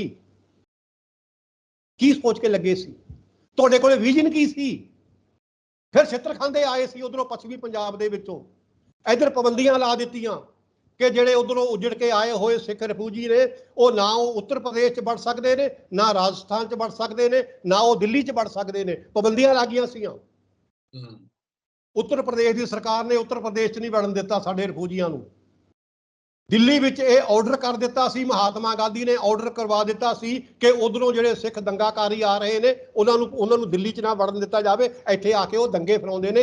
ਇਸ ਸਮੇਂ ਹੀ ਸਿੱਖਾਂ ਨੂੰ ਜਰਾਇਮ ਪੇਸ਼ਾ ਕੌਮ ਕਿਹਾ ਗਿਆ ਸੀ ਕਿ ਇਹ ਦੰਗਾਬਾਜ਼ ਨੇ, ਇਹ ਦਿੱਲੀ 'ਚ ਆ ਕੇ ਗੜਬੜ ਪੈਦਾ ਕਰਦੇ ਨੇ। ਨਹਿਰੂ ਨੇ ਵੀ ਕਿਹਾ ਸੀ ਕਿ ਸਿੱਖਾਂ ਨੇ ਮੇਰੀ ਇੰਟਰਨੈਸ਼ਨਲ ਪੱਧਰ ਤੇ ਬੇਇੱਜ਼ਤੀ ਕਰਵਾ ਦਿੱਤੀ ਹੈ ਦਿੱਲੀ 'ਚ ਕਤਲੇਆਮ ਸ਼ੁਰੂ ਕਰਵਾ ਕੇ। ਮਤਲਬ ਮੇਰੇ ਕਹਿਣ ਦਾ ਮਤਲਬ ਹੈ 47 ਦੇ ਵਿੱਚ ਇੰਡੀਆ ਨੇ ਆਪਣਾ ਸਾਮਰਾਜ ਪ੍ਰਾਪਤ ਕਰ ਲਿਆ, ਮੁਸਲਮਾਨਾਂ ਨੇ ਆਪਣਾ ਸਾਮਰਾਜ ਪ੍ਰਾਪਤ ਕਰ ਲਿਆ। ਉਹ ਸਿੱਖ ਲੀਡਰਸ਼ਿਪ ਤੁਸੀਂ ਕੀ ਪ੍ਰਾਪਤ ਕੀਤਾ ਹੈ ਮੈਨੂੰ ਇਹ ਤਾਂ ਦੱਸ ਦਿਓ। ਅੱਜ ਛਿੱਤਰ ਕਿਉਂ ਖਾ ਰਹੇ ਹੋ ਭਾਰਤ ਸਰਕਾਰ ਦੇ? ਅੱਜ ਭਾਰਤ ਸਰਕਾਰ ਦੇ ਸਾਹਮਣੇ ਗੋਡੇ ਟੇਕ ਕੇ ਮੰਗਾਂ ਕਿਉਂ ਮੰਗ ਰਹੇ ਹੋ ਤੁਸੀਂ? ਕਿਉਂ ਪੰਜਾਬੀ ਸੂਬੇ ਦੀ ਤੁਸੀਂ ਮੰਗ ਕੀਤੀ? ਜੇ 47 'ਚ ਹਾਰ ਕੇ ਆਏ ਹੋ ਤਾਂ ਹੀ ਤੁਸੀਂ ਪੰਜਾਬੀ ਸੂਬੇ ਦੀ ਮੰਗ ਕੀਤੀ ਹੈ ਨਾ। ਕਿਤੇ ਮਹਾਰਾਜਾ ਰਣਜੀਤ ਸਿੰਘ ਦੇ ਰਾਜ ਵਿੱਚ ਕਿਸੇ ਨੇ ਪੰਜਾਬੀ ਸੂਬੇ ਦੀ ਮੰਗ ਕੀਤੀ ਸੀ? ਅੰਗਰੇਜ਼ਾਂ ਦੇ ਰਾਜ ਵਿੱਚ ਕਿਸੇ ਨੇ ਪੰਜਾਬੀ ਸੂਬੇ ਦੀ ਮੰਗ ਕੀਤੀ ਸੀ? ਉਹ ਵੀ ਤਾਂ ਵਿਦੇਸ਼ੀ ਸਨ। ਜੀ ਹਿੰਦੁਸਤਾਨ ਤਾਂ ਵਿਦੇਸ਼ੀ ਨਹੀਂ ਹੈਗੇ, ਇਹ ਹਿੰਦੁਸਤਾਨੀ। ਇਹਨੂੰ ਤਾਂ ਅਸੀਂ ਆਪਣੇ ਮੁਲਕ ਦੇ ਹੀ ਕਹਿੰਦੇ ਹਾਂ। ਇਹਨਾਂ ਨੇ ਹੁੰਦੇ ਸਾਨੂੰ ਪੰਜਾਬੀ ਸੂਬੇ ਦੀ ਮੰਗ ਕਿਉਂ ਕਰਨੀ ਪਈ? ਜੇ ਅਸੀਂ ਸਿੱਖ ਸਟੇਟ ਦੀ ਮੰਗ ਕਰਦੇ ਹਾਂ ਤਾਂ ਵੀ ਇਸੇ ਕਰਕੇ ਕਰਦੇ ਹਾਂ ਕਿ ਸਾਡੇ ਹੱਥ ਪੱਲੇ ਕੁਝ ਵੀ ਨਹੀਂ ਪਿਆ। ਅੱਜ ਜੇ ਖਾਲਿਸਤਾਨ ਦੀ ਗੱਲ ਚੱਲਦੀ ਹੈ ਉਹ ਵੀ ਇਸੇ ਭਟਕਣਾ ਦੇ ਵਿੱਚੋਂ ਚੱਲਦੀ ਹੈ ਕਿ ਸਾਡੇ ਹੱਥ ਪੱਲੇ ਦਾ ਭਾਈ ਕੁਝ ਵੀ ਨਹੀਂ ਪਿਆ। ਅਸੀਂ ਕੀ ਕਰੀਏ? ਕੀ ਅਸੀਂ ਤੁਹਾਡੇ ਗੁਲਾਮ ਬਣਨ ਵਾਸਤੇ ਹੀ ਰਹਿ ਗਏ ਹਾਂ? ਕਿ ਸਾਡੇ ਦਰਿਆਵਾਂ ਦਾ ਪਾਣੀ ਤੁਹਾਡੀਆਂ ਜ਼ਮੀਨਾਂ ਸਿੰਜਣ ਲਈ ਹੀ ਰਹਿ ਗਿਆ ਹੈ? ਸਾਰਾ ਪਾਣੀ ਭਾਰਤ ਸਰਕਾਰ ਜਿਵੇਂ ਚਾਹੁੰਦੀ ਹੈ ਉਵੇਂ ਜਿਵੇਂ ਬਾਹਰ ਲੈ ਜਾਂਦੀ ਹੈ, ਜਿੱਥੋਂ ਦੀ ਚਾਹੁੰਦੀ ਹੈ ਨਹਿਰ ਕੱਢ ਕੇ ਲੈ ਜਾਂਦੀ ਹੈ, ਜਿਵੇਂ ਚਾਹੁੰਦੀ ਹੈ ਦਰਿਆਵਾਂ ਨੂੰ ਜੋੜ ਦਿੰਦੀ ਹੈ ਇੱਕ ਦੂਜੇ ਨਾਲ। ਨਾ ਪੰਜਾਬ ਸਰਕਾਰ ਨੂੰ ਪੁੱਛਦੀ ਹੈ, ਨਾ ਪੰਜਾਬ ਸਰਕਾਰ ਦੀਆਂ ਗੱਲਾਂ ਨੂੰ ਉਹ ਕੋਈ ਪਰਵਾਹ ਕਰਦੀ ਹੈ। ਅੱਜ ਜਿਹੜਾ ਪਾਣੀ ਦਰਿਆਵਾਂ ਦਾ, ਜਿੰਨਾ ਪਾਣੀ ਅਸੀਂ ਵਰਤ ਰਹੇ ਹਾਂ, ਅਸੀਂ 30% ਪਾਣੀ ਮਸਾਂ ਵਰਤ ਰਹੇ ਹੋਵਾਂਗੇ ਪੰਜਾਬ ਦੇ ਵਿੱਚ, 70% ਪਾਣੀ ਬਾਹਰ ਜਾ ਰਿਹਾ ਹੈ। ਅਸੀਂ ਆਪਣੇ ਪੰਜਾਬ ਦੇ ਵੀ ਮਾਲਕ ਨਹੀਂ ਹਾਂ, ਫਿਰ ਤੁਸੀਂ ਮਾਲਕੀਅਤ ਲਈ ਕਿਹਦੀ ਆ 1947 ਦੇ ਵਿੱਚ? ਸੋ 1947 ਦੀ ਜਿਹੜੀ ਸਟਰਗਲ ਸੀ, ਸਾਡੀ ਲੀਡਰਸ਼ਿਪ ਨੇ ਇੰਡੀਅਨ ਨੈਸ਼ਨਲ ਕਾਂਗਰਸ ਦੇ ਪਿੱਛੇ ਲੱਗ ਕੇ ਲੜੀ ਸੀ, ਔਰ ਉਹਦਾ ਸਿੱਟਾ 1947 ਵਿੱਚ ਸਾਡੀ ਲੀਡਰਸ਼ਿਪ ਨੇ ਭੁਗਤ ਲਿਆ। ਪੰਜਾਬ ਵੰਡਿਆ ਗਿਆ, ਸੋਵਰੇਨਟੀ ਪਹਿਲਾਂ ਹੀ ਖਤਮ ਹੋ ਚੁੱਕੀ ਸੀ, ਹੁਣ ਪੰਜਾਬ ਵੀ ਖਤਮ ਹੋ ਗਿਆ ਹੈ। ਸਾਡੇ ਕੋਲੇ ਇੱਕ ਪੰਜਾਬੀ ਸੂਬਾ ਰਹਿ ਗਿਆ ਹੈ। ਇਹਦੇ ਵਿੱਚੋਂ ਵੀ ਉਹ ਚੰਡੀਗੜ੍ਹ ਖੋਈ ਬੈਠੀ ਹੈ ਸਾਡੀ ਸਰਕਾਰ, ਸਾਡੀ ਇੰਡੀਅਨ ਸਰਕਾਰ ਸਾਨੂੰ ਚੰਡੀਗੜ੍ਹ ਵੀ ਨਹੀਂ ਦੇਵੇਗੀ। ਦੇਖੋ ਕਿੱਡਾ ਵੱਡਾ ਅਨਿਆਏ ਹੈ ਪੂਰਬੀ ਪੰਜਾਬ ਨਾਲ। 47 ਦੇ ਵਿੱਚ ਸਾਡੀ ਰਾਜਧਾਨੀ ਖੁੱਸ ਗਈ ਲਾਹੌਰ। ਪੱਛਮੀ ਬੰਗਾਲ ਦੀ ਰਾਜਧਾਨੀ ਜਿਹੜੀ ਕਲਕੱਤਾ ਸੀ ਉਹ ਇੰਡੀਆ ਕੋਲੇ ਰਹੀ। ਬੰਗਾਲ ਦੀ ਰਾਜਧਾਨੀ ਕਲਕੱਤਾ ਇੰਡੀਆ ਕੋਲੇ ਹੀ ਰਹੀ। ਪੰਜਾਬ ਦੀ ਰਾਜਧਾਨੀ ਲਾਹੌਰ ਪਾਕਿਸਤਾਨ ਕੋਲੇ ਚਲੀ ਗਈ। ਪਾਕਿਸਤਾਨ ਦੇ ਲਾਹੌਰ ਦੇ ਸਿੱਖਾਂ ਤੇ ਹਿੰਦੂਆਂ ਨੇ ਨਹਿਰੂ ਕੋਲ ਜਾ ਕੇ, ਇੰਡੀਅਨ ਨੈਸ਼ਨਲ ਕਾਂਗਰਸ ਦੀ ਹਾਈ ਕਮਾਂਡ ਕੋਲ ਜਾ ਕੇ ਬੜਾ ਜ਼ੋਰ ਲਗਾਇਆ ਸੀ ਕਿ ਲਾਹੌਰ ਨੂੰ ਪੂਰਬੀ ਪੰਜਾਬ ਦੇ ਵਿੱਚ ਰੱਖਿਆ ਜਾਵੇ, ਕਿਉਂਕਿ ਜਿਹੜੀ ਲਾਹੌਰ ਦੀ ਇਕਨੋਮੀ ਸੀ, ਬੈਂਕਿੰਗ ਪ੍ਰਣਾਲੀ ਸੀ, ਬਿਜ਼ਨਸ ਸੀ ਉੱਥੇ ਦਾ, ਉਹ ਸਾਰਾ ਹਿੰਦੂਆਂ ਤੇ ਸਿੱਖਾਂ ਕੋਲੇ ਸੀ। ਸਾਰੇ ਲਾਹੌਰ ਦੀ ਸਾਰੀ ਇਕਨੋਮੀ ਹਿੰਦੂਆਂ ਤੇ ਸਿੱਖਾਂ ਦੇ ਹੱਥਾਂ ਵਿੱਚ ਸੀ। ਉਹ ਸਾਰੀ ਹੀ ਖਤਮ ਹੋ ਜਾਣੀ ਸੀ। ਉਹਨਾਂ ਨੇ ਸਾਰੀ ਇਕਨੋਮੀ, ਜਿਹੜਾ ਸਾਡਾ ਸਰਮਾਇਆ ਸੀ, ਉਹ ਉੱਥੇ ਹੀ ਰੱਖ ਲੈਣਾ ਸੀ। ਸਾਨੂੰ ਕੁੱਟ ਕੇ ਕੱਢਤਾ ਉਹਨਾਂ ਨੇ ਉੱਥੋਂ। ਸੋ ਹਿੰਦੂ ਤੇ ਸਿੱਖ ਇਕੱਠੇ ਹੋ ਕੇ ਨਹਿਰੂ ਕੋਲ ਵੀ ਗਏ ਸੀ, ਤੇ ਇੰਡੀਅਨ ਨੈਸ਼ਨਲ ਕਾਂਗਰਸ ਦੀ ਜਿਹੜੀ ਹਾਈ ਕਮਾਂਡ ਸੀ ਸਾਰਿਆਂ ਕੋਲ ਗਏ ਸੀ ਕਿ ਲਾਹੌਰ ਨੂੰ ਕਿਸੇ ਨਾ ਕਿਸੇ ਤਰੀਕੇ ਨਾਲ ਪੂਰਬੀ ਪੰਜਾਬ 'ਚ ਰੱਖਿਆ ਜਾਵੇ। ਜਦੋਂ ਨਹਿਰੂ ਨੇ ਅੱਗੇ ਵਾਇਸਰਾਏ ਨਾਲ ਗੱਲ ਕੀਤੀ ਕਿ ਲਾਹੌਰ ਨੂੰ ਪੰਜਾਬ 'ਚ ਕਿਸ ਤਰੀਕੇ ਨਾਲ ਰੱਖਿਆ ਜਾ ਸਕਦਾ ਹੈ, ਤਾਂ ਵਾਇਸਰਾਏ ਨੇ ਕਿਹਾ ਸੀ ਅਗਰ ਲਾਹੌਰ ਰੱਖਣਾ ਹੈ ਇੰਡੀਆ ਦੇ ਵਿੱਚ ਤਾਂ ਕਲਕੱਤਾ ਪੂਰਬੀ ਪਾਕਿਸਤਾਨ ਨੂੰ ਦੇਣਾ ਪਏਗਾ। ਅਗਰ ਲਾਹੌਰ, ਤੁਸੀਂ ਦੋਨੇ ਰਾਜਧਾਨੀਆਂ, ਪੰਜਾਬ ਅਤੇ ਬੰਗਾਲ ਦੀਆਂ ਦੋਨੇ ਰਾਜਧਾਨੀਆਂ ਇੱਕ ਪਾਸੇ ਨਹੀਂ ਰਹਿਣਗੀਆਂ। ਇੱਕ ਰਾਜਧਾਨੀ ਪਾਕਿਸਤਾਨ 'ਚ ਜਾਊਗੀ, ਇੱਕ ਰਾਜਧਾਨੀ ਇੰਡੀਆ 'ਚ ਆਊਗੀ। ਨਹਿਰੂ ਉੱਥੇ ਹੀ ਚੁੱਪ ਕਰ ਗਿਆ, ਕਿਉਂਕਿ ਕਲਕੱਤਾ ਇੰਡੀਆ ਦੇ ਵਿੱਚ ਆ ਗਿਆ ਸੀ। ਸੋ ਉਹਨੇ ਖਹਿੜਾ ਛੱਡਤਾ। ਇੰਡੀਅਨ ਨੈਸ਼ਨਲ ਕਾਂਗਰਸ ਦਾ ਪੰਜਾਬ ਦੀ ਪਾਰਟੀਸ਼ਨ ਦੇ ਵਿੱਚ ਕੋਈ ਵੀ ਇੰਟਰਸਟ ਨਹੀਂ ਸੀ ਕਿ ਕਿੰਨਾ ਕੁ ਇਲਾਕਾ ਸਾਨੂੰ ਆਉਂਦਾ ਜਾਂ ਕਿੰਨਾ ਕੁ ਇਲਾਕਾ ਸਾਨੂੰ ਨਹੀਂ ਆਉਂਦਾ। ਹਾਲਾਂਕਿ ਜੇ ਐਡਜਸਟਮੈਂਟ ਕਰਨ ਦੀ ਤਾਕਤ ਹੁੰਦੀ, ਇੰਡੀਅਨ ਇੰਟਰਸਟ ਹੁੰਦਾ ਇੰਡੀਅਨ ਨੈਸ਼ਨਲ ਕਾਂਗਰਸ ਦੀ ਹਾਈ ਕਮਾਂਡ ਕੋਲ, ਤਾਂ ਨਨਕਾਣਾ ਸਾਹਿਬ ਵਰਗੇ ਪਵਿੱਤਰ ਸਥਾਨਾਂ ਨੂੰ, ਲਾਹੌਰ ਵਰਗੇ ਜਿਹੜੇ ਬਹੁਤ ਹੀ ਇੰਪੋਰਟੈਂਟ ਸਥਾਨ ਸਨ, ਇਹਨਾਂ ਦੀ ਐਡਜਸਟਮੈਂਟ ਉਹਨਾਂ ਨੇ ਉਰਾਂ ਪਰਾਂ ਕਰਕੇ ਜ਼ਰੂਰ ਕਰ ਲੈਣੀ ਸੀ, ਹੋ ਸਕਦੀ ਸੀ। ਲੇਕਿਨ ਕਿਸੇ ਨੇ ਵੀ ਐਡਜਸਟਮੈਂਟ ਕਰਨ ਦੇ ਵਿੱਚ ਇੰਟਰਸਟ ਲਿਆ ਹੀ ਨਹੀਂ ਜੀ। ਇਹ ਹਾਲਤ ਕਿ ਓਕੇ ਸਿੱਖਾਂ ਦੇ ਜਿਹੜੇ ਆਗੂ ਸੀ ਉਹਨਾਂ ਦੇ ਗਲਤ ਫੈਸਲਿਆਂ ਕਰਕੇ ਜਿਹੜਾ ਮਾਰ ਪਈ, ਗਲਤ ਰਾਜਨੀਤਿਕ ਫੈਸਲੇ ਲਏ। ਫਿਰ ਇਹ ਵੀ ਕਿਹਾ ਜਾਂਦਾ ਹੈ ਕਿ ਇਤਿਹਾਸਕਾਰ ਨੇ ਲਿਖਿਆ ਜੇ ਕਿਤੇ ਵਿਜ਼ਨ ਤੇ ਵਿਜ਼ਡਮ ਹੁੰਦੀ, ਸਿਆਣਪ ਹੁੰਦੀ ਸਿੱਖਾਂ 'ਚ, ਤਾਂ ਇਹ ਏਸ਼ੀਆ ਤੇ ਰਾਜ ਕਰਦੇ। ਪਰ ਹੁਣ ਕਾਰਨ ਕੀ ਰਹੇ? ਕਿਉਂਕਿ ਸਿਰਫ ਪੰਜਾਬੀਆਂ ਨੂੰ ਜਾਂ ਸਿੱਖਾਂ ਨੂੰ ਨਿਸ਼ਾਨਾ ਬਣਾਉਣਾ ਇਹ ਵੀ ਆਪਣੇ ਆਪ 'ਚ ਵੱਡੇ ਸਵਾਲ ਖੜੇ ਕਰਦਾ ਕਿ 84 ਦੇ ਵਿੱਚ ਜੋ ਵਾਪਰਿਆ, ਘੱਲੂਘਾਰੇ ਹੋਏ, ਨਸਲਕੁਸ਼ੀ ਹੋਈ, ਜੋ ਕੁਝ ਸਿੱਖਾਂ ਦੇ ਨਾਲ ਹੁੰਦਾ ਰਿਹਾ, ਜਾਂ ਜੋ ਕੁਝ ਅੱਜ ਵੀ ਹੋ ਰਿਹਾ। ਕਿਉਂਕਿ ਅੱਜ ਜੇ ਸਿੱਖ ਬੋਲਦੇ ਨੇ ਤਾਂ ਯੁਆਪਾ ਵੱਟ ਤੇ ਪਿਆ, ਤੇ ਜੇ ਕੋਈ ਹੋਰ ਮਤਲਬ ਕਿ ਬਹੁ ਗਿਣਤੀ ਦੇ ਵਿੱਚੋਂ ਬੋਲਦਾ, ਜਿਵੇਂ ਨੂਪੁਰ ਸ਼ਰਮਾ ਦੀ ਐਗਜ਼ਾਮਪਲ ਆਪਣੇ ਸਾਹਮਣੇ, ਇਸ ਤੋਂ ਵੱਡੀ ਕੀ ਹੋ ਸਕਦੀ ਹੈ? ਜੇ ਉਹ ਬੋਲਦੀ ਹੈ ਤਾਂ ਉਹ ਸ਼ਰੇਆਮ ਜਿਹੜਾ ਉਹਨੂੰ ਕਿਤੇ ਨਾ ਕਿਤੇ ਢੰਗ ਦੇ ਨਾਲ ਰਾਹਤ ਮਿਲਦੀ ਹੈ, ਜਾਂ ਸੁਪਰੀਮ ਕੋਰਟ ਤੋਂ ਕਹਿ ਲਓ ਜਾਂ ਹੋਰ ਪਾਸਿਓਂ ਕਹਿ ਲਓ। ਪਰ ਫਿਰ ਵੀ ਸਵਾਲ ਉੱਠਦੇ ਨੇ ਨਾ, ਸਿੱਖਾਂ ਦੀ ਸੋਵਰਨਿਟੀ ਦੀ ਗੱਲ ਜਦੋਂ ਹੁੰਦੀ ਹੈ ਤਾਂ ਤੁਸੀਂ ਉਹਨਾਂ ਦੇ ਯੁਆਪਾ ਥੋਪ ਦਿੱਤਾ ਜਾਂਦਾ। ਜਦੋਂ ਕੋਈ ਸੰਤ ਜਰਨੈਲ ਸਿੰਘ ਨਾਲ ਜੇ ਕਿਸੇ ਦੇ ਜੇ ਉਹਨਾਂ ਨੂੰ ਨਜ਼ਰ ਆਉਂਦਾ ਹੈ ਕਿ ਇਹ ਭਿੰਡਰਾਂ ਵਾਲਿਆਂ ਦੀ ਬੋਲੀ ਬੋਲਦਾ, ਤਾਂ ਉਹਨੂੰ ਜਿਹੜਾ ਉਹ ਕਿਸੇ ਨਾ ਕਿਸੇ ਢੰਗ ਨਾਲ ਮਾਰ ਮੁਕਾ ਦਿੱਤਾ ਜਾਂਦਾ ਜਾਂ ਉਹਨੂੰ ਖਤਮ ਕਰ ਦਿੱਤਾ ਜਾਂਦਾ। ਬਹੁਤ ਕੁਝ ਇਹੋ ਜਿਹਾ ਜਿਹੜਾ ਸਾਰਾ ਸਿੱਖਾਂ ਦੇ ਹੀ ਆਲੇ ਦੁਆਲੇ ਘੁੰਮਦਾ। ਇਹਦਾ ਕਾਰਨ ਸੁਖਵਿੰਦਰ ਇਹ ਹੈ, ਹੂੰ ਸਿੱਖਾਂ ਨੇ ਸੋਵਰੈਂਟੀ ਵੇਖੀ ਹੈ। ਹੂੰ ਇਹਦਾ ਵੱਡਾ ਕਾਰਨ, ਸਭ ਤੋਂ ਵੱਡਾ ਕਾਰਨ ਇਹ ਹੈ, ਸਿੱਖਾਂ ਨੇ ਸੋਵਰੈਂਟੀ ਵੇਖੀ ਹੈ। ਹੂੰ ਸਿੱਖਾਂ ਦੇ ਕੋਲੇ ਉਹਨਾਂ ਦਾ ਇਤਿਹਾਸ ਪਿਆ ਹੈ। ਹੂੰ ਆਪਣੀ ਸੋਵਰੈਂਟੀ ਨੂੰ ਇੰਜੋਏ ਕਰਦੇ ਨੇ ਸਿੱਖ। ਆਪਣਾ ਇਤਿਹਾਸ ਪੜ੍ਹ ਕੇ ਆਪਣੀ ਸੋਵਰੈਂਟੀ ਨੂੰ ਸਿੱਖ ਇੰਜੋਏ ਕਰਦੇ ਨੇ। ਜੇ ਮੈਂ ਇਹ ਕਹਾਂ, ਇੰਡੀਆ ਦੇ ਹਿਸਟੋਰੀਅਨ ਅੱਗੇ ਜਾਂ ਇੰਡੀਅਨ ਜਿਹੜਾ ਸਟੂਡੈਂਟ ਹੈ ਉਹਦੇ ਅੱਗੇ ਕਿਹੜੀ ਇੰਡੀਅਨ ਹਿਸਟਰੀ ਹੈ ਜਿਹਦੀ ਸੋਵਰੈਂਟੀ ਨੂੰ ਉਹ ਪੜ੍ਹ ਕੇ ਇੰਜੋਏ ਕਰ ਸਕਣ? 10ਵੀਂ ਸਦੀ ਤੋਂ ਲੈ ਕੇ ਇੰਡੀਆ ਗੁਲਾਮ ਚੱਲਿਆ ਆ ਰਿਹਾ ਹੈ। ਕਿੰਨਾ ਕੁ ਇਤਿਹਾਸ ਪੜ੍ਹੋਗੇ ਤੁਸੀਂ ਪਿੱਛੇ ਜਾ ਕੇ? ਸਾਡਾ ਫਰੈਸ਼ ਇਤਿਹਾਸ ਹੈ। ਅਜੇ ਮਤਲਬ 100, 125, 150 ਸਾਲ ਹੋਇਆ ਹੈ ਸਾਡੀ ਗੁਲਾਮੀ ਨੂੰ। ਸਾਡੇ ਸਾਹਮਣੇ ਸਾਡਾ ਫਰੈਸ਼ ਇਤਿਹਾਸ ਹੈ ਜਿਹਦੇ ਵਿੱਚ ਸਾਡੀ ਸੋਵਰੈਂਟੀ ਨੂੰ ਬੜੀ ਭਲੀ ਭਾਂਤ ਬਿਆਨਿਆ ਗਿਆ ਹੈ। ਅਸੀਂ ਉਸ ਸੋਵਰੈਂਟੀ ਨੂੰ ਪੜ੍ਹ ਕੇ ਇੰਜੋਏ ਕਰ ਰਹੇ ਹਾਂ। ਸਾਡਾ ਜਦੋਂ ਨੌਜਵਾਨ ਆਪਣੀ ਸੋਵਰੈਂਟੀ ਵਾਲੇ ਇਤਿਹਾਸ ਨੂੰ ਪੜ੍ਹਦਾ, ਉਹਦੇ ਮਨ 'ਚ ਲੂਰੀਆਂ ਆਉਂਦੀਆਂ ਨੇ। ਉਹ ਕਦੇ ਵੀ ਇਸ ਗੁਲਾਮੀ ਨਾਲ ਸਮਝੌਤਾ ਨਹੀਂ ਕਰ ਸਕਦਾ। ਸਿੱਖ ਨੰਬਰ 2, ਸਿੱਖ ਨੂੰ ਗੁਰਤੀ ਹੀ ਗੁਰੂ ਗੋਬਿੰਦ ਸਿੰਘ ਜੀ ਨੇ ਅੰਮ੍ਰਿਤ ਦੇ ਕੇ ਇਸ ਤਰ੍ਹਾਂ ਦੀ ਦਿੱਤੀ ਹੈ ਕਿ ਸਿੱਖ ਦਾ ਸਿਰ ਕਿਸੇ ਦੇ ਅੱਗੇ ਨੀਵਾਂ ਹੋ ਹੀ ਨਹੀਂ ਸਕਦਾ। ਸਿੱਖ ਦੀਆਂ ਨਿਗਾਹਾਂ ਕਿਸੇ ਦੇ ਅੱਗੇ ਨੀਵੀਆਂ ਹੋ ਹੀ ਨਹੀਂ ਸਕਦੀਆਂ। ਮੈਂ ਤੁਹਾਨੂੰ ਇੱਕ ਗੱਲ ਦੱਸਦਾ, ਆਮ ਤੌਰ ਤੇ ਇਹ ਗੱਲ ਸਮਝਾਈ ਨਹੀਂ ਜਾਂਦੀ ਸਾਡੇ ਕਥਾਕਾਰਾਂ ਵੱਲੋਂ। ਜਦੋਂ ਅੰਮ੍ਰਿਤ ਛਕਾਇਆ ਜਾਂਦਾ ਹੈ ਸੁਖਵਿੰਦਰ, ਜਦੋਂ ਅੰਮ੍ਰਿਤ ਛਕਾਇਆ ਜਾਂਦਾ ਹੈ, ਅੰਮ੍ਰਿਤ ਨੂੰ ਸਿੱਖ ਦੇ ਕੇਸਾਂ ਵਿੱਚ ਵੀ ਪਾਇਆ ਜਾਂਦਾ, ਸਿਰ ਵਿੱਚ ਛਿੱਟੇ ਮਾਰੇ ਜਾਂਦੇ। ਅੰਮ੍ਰਿਤ ਦੇ ਛਿੱਟੇ ਸਿੱਖ ਦੀਆਂ ਅੱਖਾਂ ਵਿੱਚ ਵੀ ਮਾਰੇ ਜਾਂਦੇ ਨੇ, ਅੱਖਾਂ ਵਿੱਚ ਵੀ ਮਾਰੇ ਜਾਂਦੇ ਨੇ। ਉਹਦਾ ਮੀਨਿੰਗ ਇਹ ਹੈ, ਤੇਰਾ ਸਿਰ ਅੱਜ ਤੋਂ ਗੁਰੂ ਗੋਬਿੰਦ ਸਿੰਘ ਦਾ ਹੋ ਚੁੱਕਿਆ, ਗੁਰੂ ਦਾ ਹੋ ਚੁੱਕਿਆ, ਇਹ ਸਿਰ ਕਿਸੇ ਅੱਗੇ ਝੁਕੇਗਾ ਨਹੀਂ।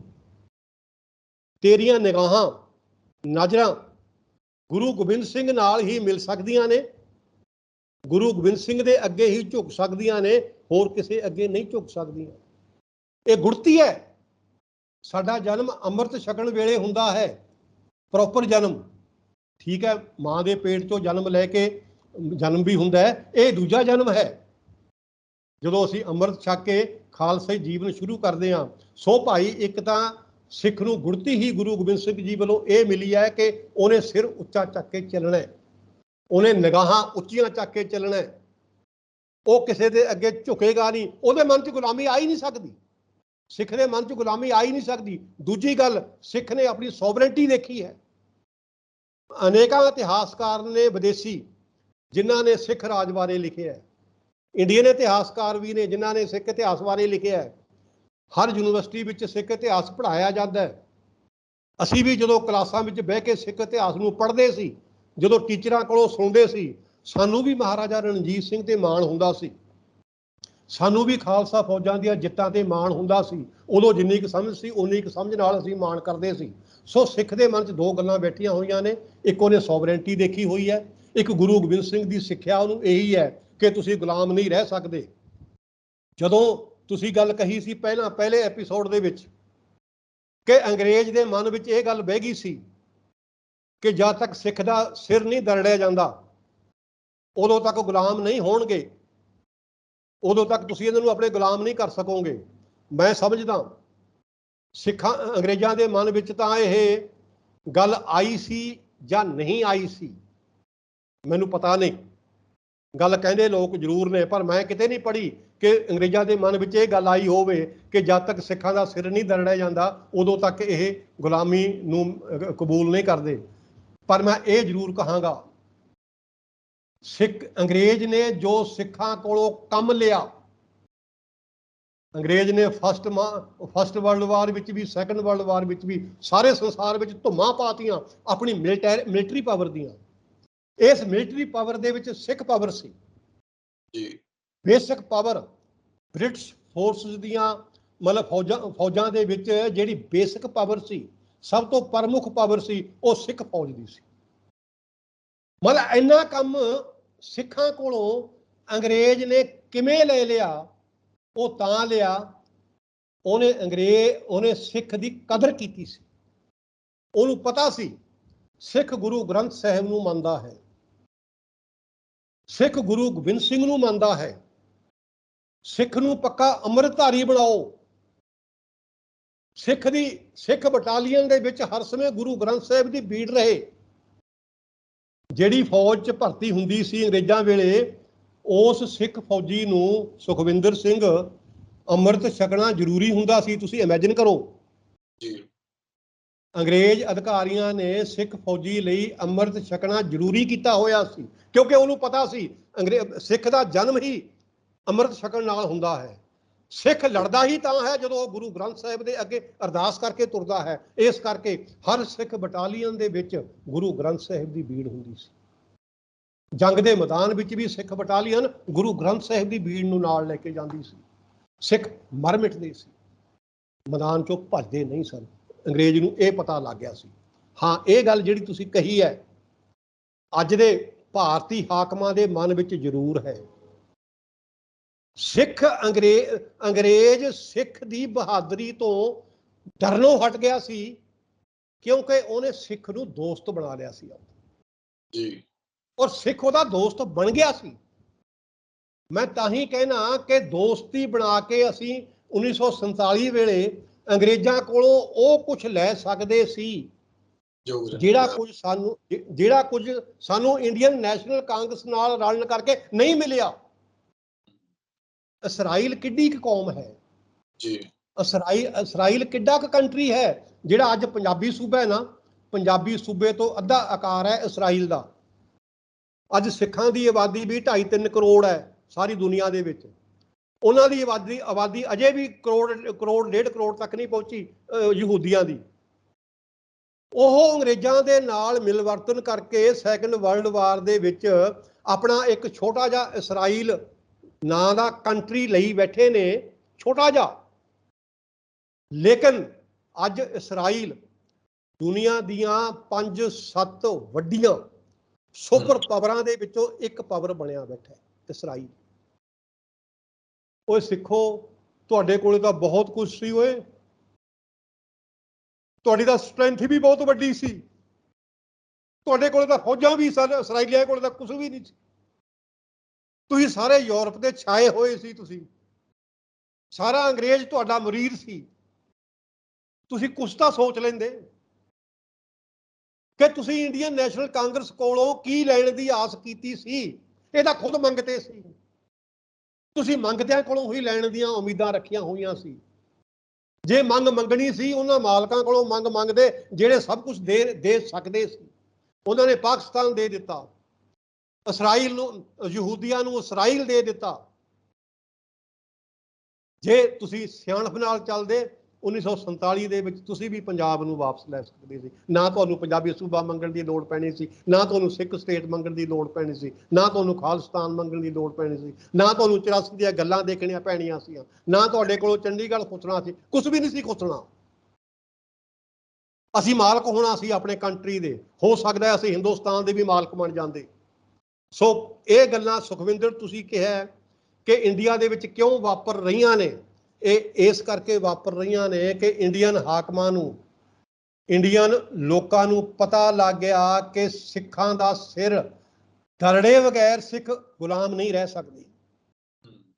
ਇਹ ਗੱਲ ਇੰਡੀਅਨ ਹਾਕਮਾਂ ਦੇ ਮਨ ਵਿੱਚ ਹੈ ਕਿ ਜਦ ਤੱਕ ਸਿੱਖਾਂ ਦੀ ਆਕੜ ਨਹੀਂ ਫੇਹੀ ਜਾਂਦੀ ਉਦੋਂ ਤੱਕ ਸਿੱਖ ਗੁਲਾਮੀ ਨੂੰ ਕਬੂਲ ਨਹੀਂ ਕਰਨਗੇ। 1984 ਦਾ ਜਿਹੜਾ ਕਤਲੇਆਮ ਸੀ, ਦਿੱਲੀ ਦਾ ਜਿਹੜਾ ਕਤਲੇਆਮ ਸੀ, ਇਹ ਸਿੱਖਾਂ ਦੀ ਆਕੜ ਨੂੰ, ਸਿੱਖਾਂ ਦੀ ਅਣਖ ਨੂੰ ਖਤਮ ਕਰਨ ਵਾਲੀ ਕੋਸ਼ਿਸ਼ ਸੀ ਇਹ।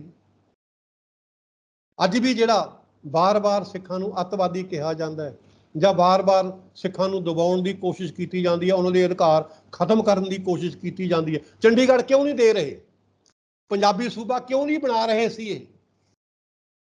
ਕਿਉਂਕਿ ਉਹ ਡਰਦੇ ਸੀ, ਅੱਜ ਵੀ ਡਰਦੇ ਨੇ ਉਹ, ਕਿ ਅਗਰ ਪੰਜਾਬ ਦੇ ਕੋਲੇ ਪੂਰੇ ਅਧਿਕਾਰ ਨਹੀਂ ਹੈਗੇ, ਪੰਜਾਬ ਸਟੇਟ ਹੈ, पूरी स्टेट है, फुल फ्लैजड स्टेट है, लेकिन अधिकार अज भी पंजाब कोले ਉਹ अधिकार नहीं हैगे ਜਿਹੜੀਆਂ बाकी ਦੀਆਂ इंडियन स्टेट्स ਨੂੰ हासिल ਹਨ।